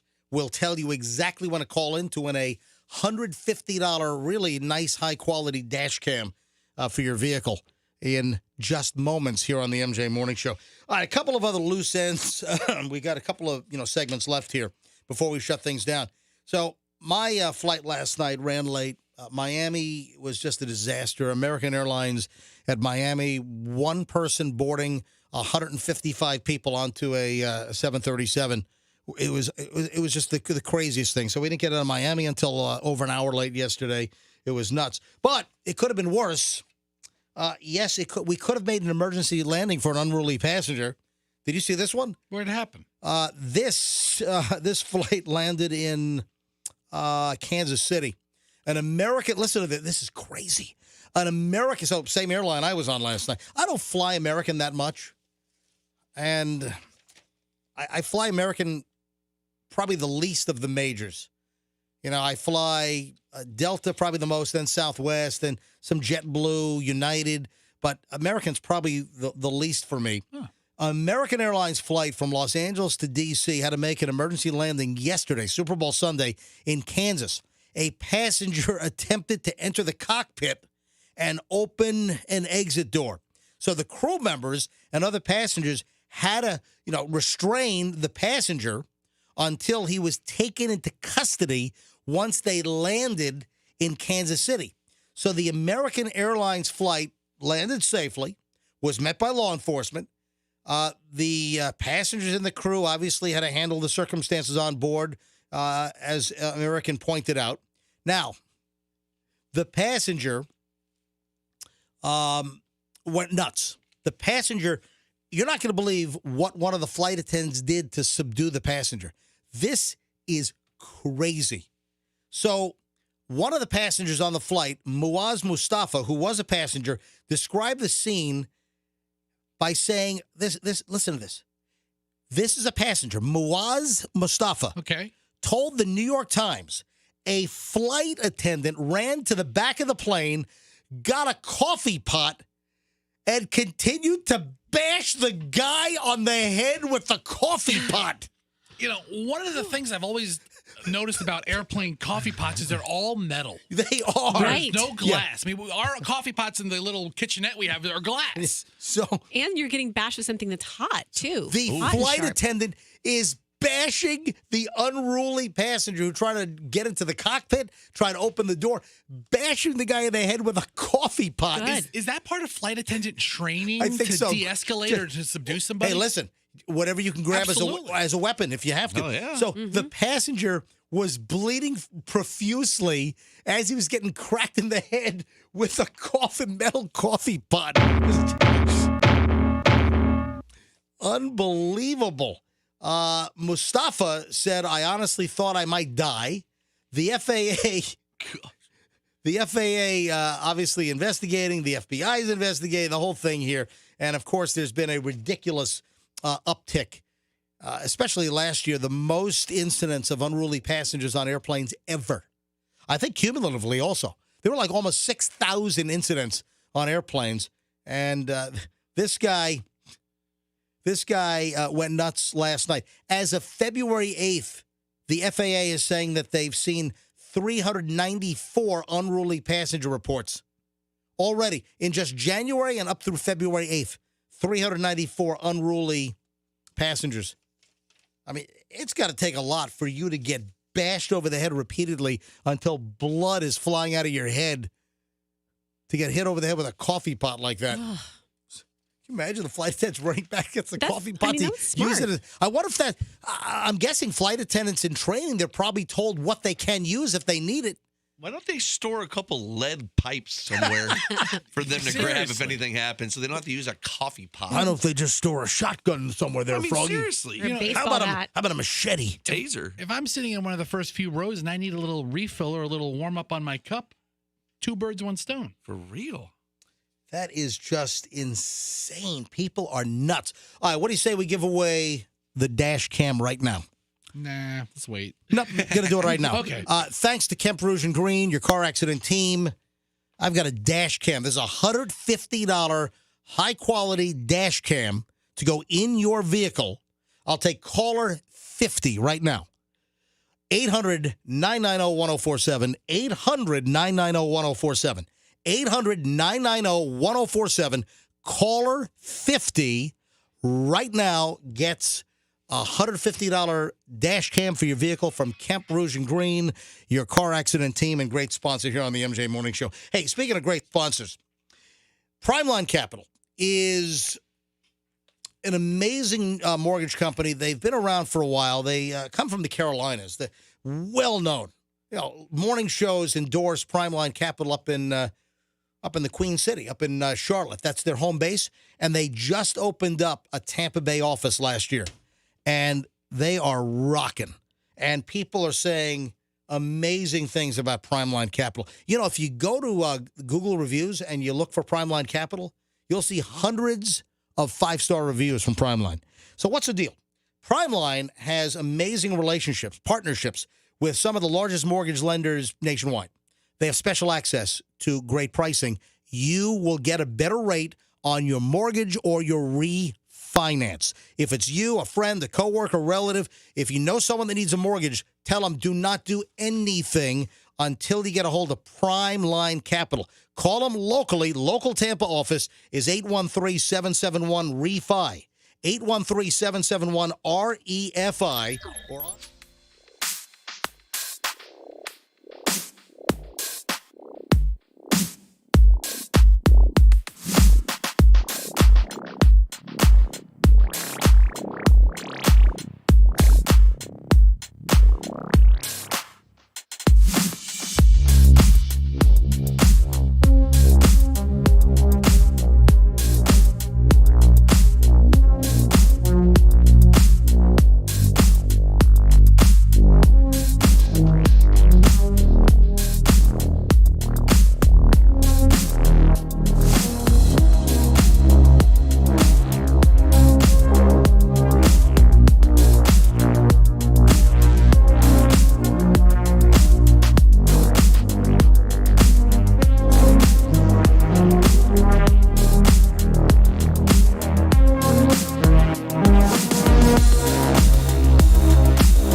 And 20 minutes of sleep. Oh, God. So, I'm going to be excited when you get rest tonight. I got to go home, though, because remember, I lost my voice on Friday.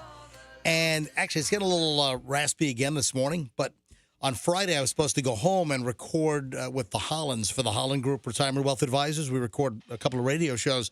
So I had to put them off until today. So I'm exhausted. Uh-oh. I got an hour. I got to go home to the home studio. I record with them at 10:15, so I got to rush home. And then, of course, the afternoon show today. Hey, Michelle. So, folks, if I sound a little loopy today, well, I am. Wedding in Miami during the Super Bowl last night, then rushing home, and then, of course, delayed on American because the gate was a mess up there. And Michelle, by the way, Michelle just texted me because she heard us talk about earlier, and I guess she was on the phone, right? When she was on the phone, we talked about the T-shirt she gave me for Valentine's Day, right? Yeah. So I have the trophy husband, and I'm wearing it right now. I'm wearing my trophy husband T-shirt that Michelle gave me, and inside the gift bag that was sitting on my bathroom vanity last night before I went to bed at 3:30 in the morning, there was also a card inside, and Michelle just texted me, "Are you not going to share the card?" No, I can't. Hang on, let me get her on the phone. Hold on a minute. Hey, didn't you open some gifts from her last year that were inappropriate on air? Did I? I think you did. You're the towels. Oh, that's right. Said, don't do crack in my bathroom or something. No. Hello? Hey, I can't share the Valentine's card that you gave me on the air. Why not? That's what I'm saying. It had one of those little heart candies that are so popular. Oh, Michelle, you didn't say that. the verbiage is not fit for broadcast. So? I mean, well, it is your husband's job. Actually, it is, unless you have a dirty mind. Which we all do. How is the saying on the card, how is it to be perceived any other way than dirty? Well... You sound like female Ted over there. You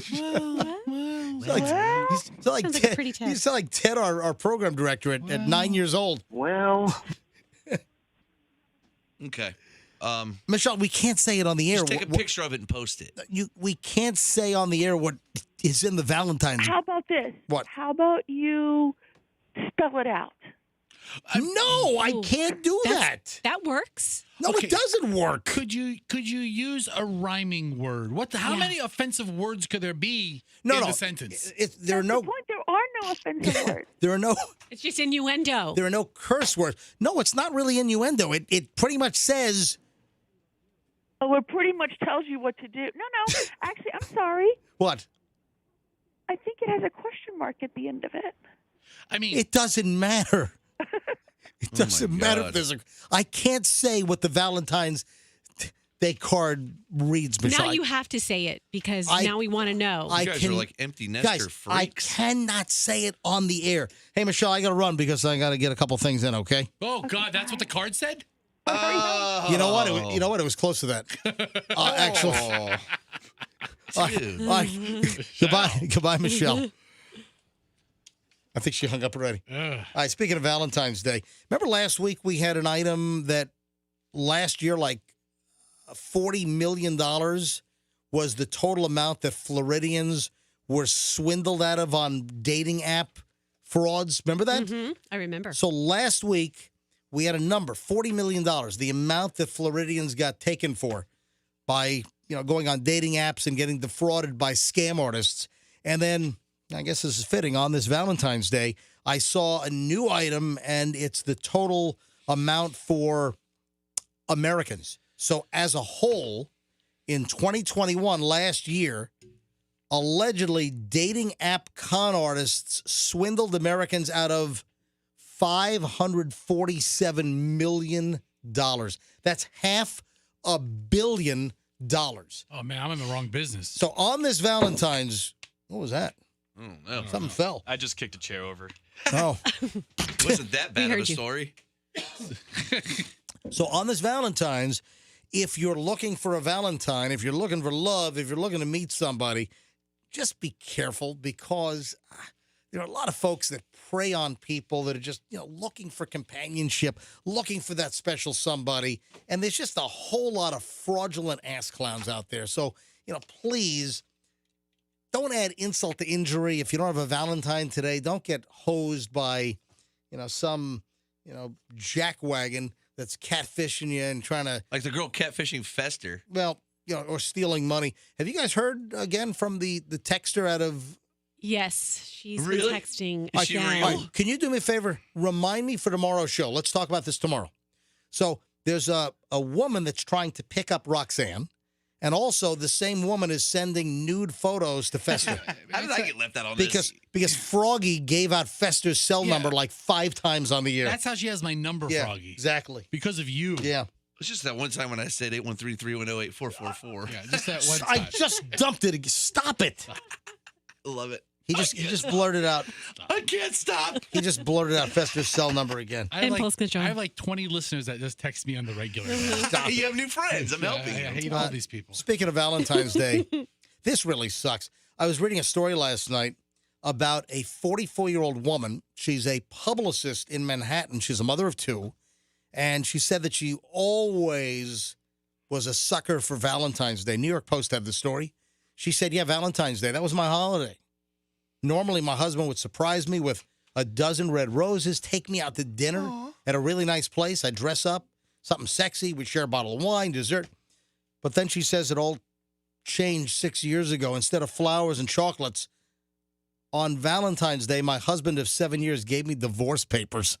Why would you do that on Valentine's Day? Yeah, wait till the 15th. She said I was blindsided. That sucks. Well, obviously it's been built out out of nowhere. I mean, obviously something had to have happened.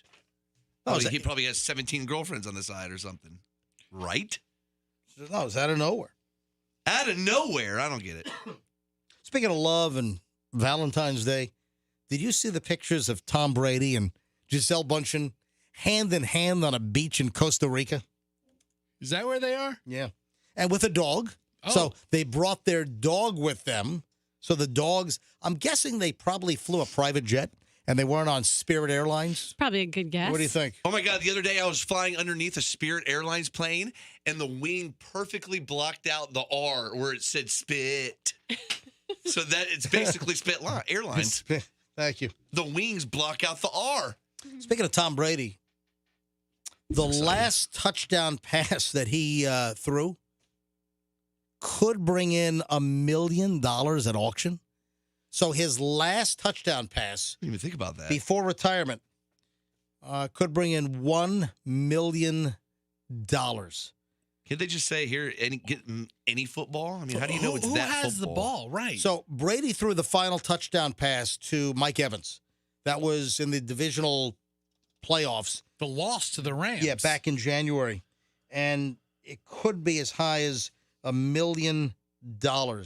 So Evans was unaware that Brady would soon retire, threw the ball into the stands. He did it again? Mike Evans is a son of a bitch, boy, I tell you. Threw the ball into the stands as the Buccaneers tried to come back, fourth. And it was looking good. I mean, they fell just short of beating the Rams, obviously. The Bucs were coming back. An anonymous fan caught the ball.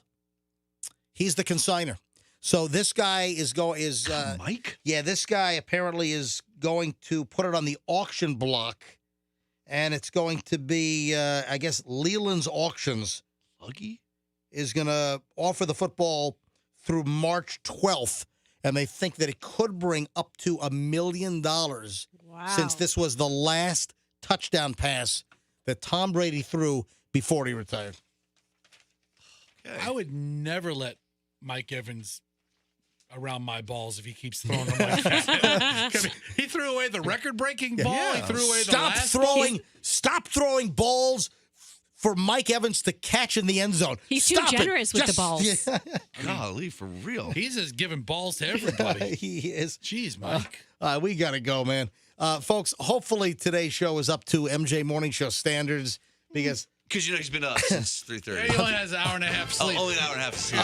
I'm just exhausted. All right. And I got to go home and... You need a 5-hour energy? I got one. No. Okay. I got a Red Bull. You need Red Bull? I don't do those things. Need some medication? No, I don't want any medication. You want some coffee? No. We got to run. Hey, if you haven't seen the pictures of our Miami airport day room motel, go look at them, mjmorningshow.com. You will not believe where Michelle and I hung out for 4+ hours in a day room because we couldn't find a nice hotel to get a room yesterday just before my brother's wedding. If you haven't seen the photos, they're on mjmorningshow.com. That's mjmorningshow.com. Or on my Insta, Instagram. I'm at Certified Todd Schnitt, my real name. So, Certified Todd Schnitt, and give me a follow while you're there. Crazy stuff. So I don't want anyone to say that Michelle and I are all hoity-toity and we don't do... Yeah, this was amazing. Take a look at the pictures where we were yesterday. All right, folks, have a great day, and we'll see you back here tomorrow. I'm going to rest up, so I'll be much more alert and attentive for tomorrow's show. On the MJ Morning Show on Q105, and let's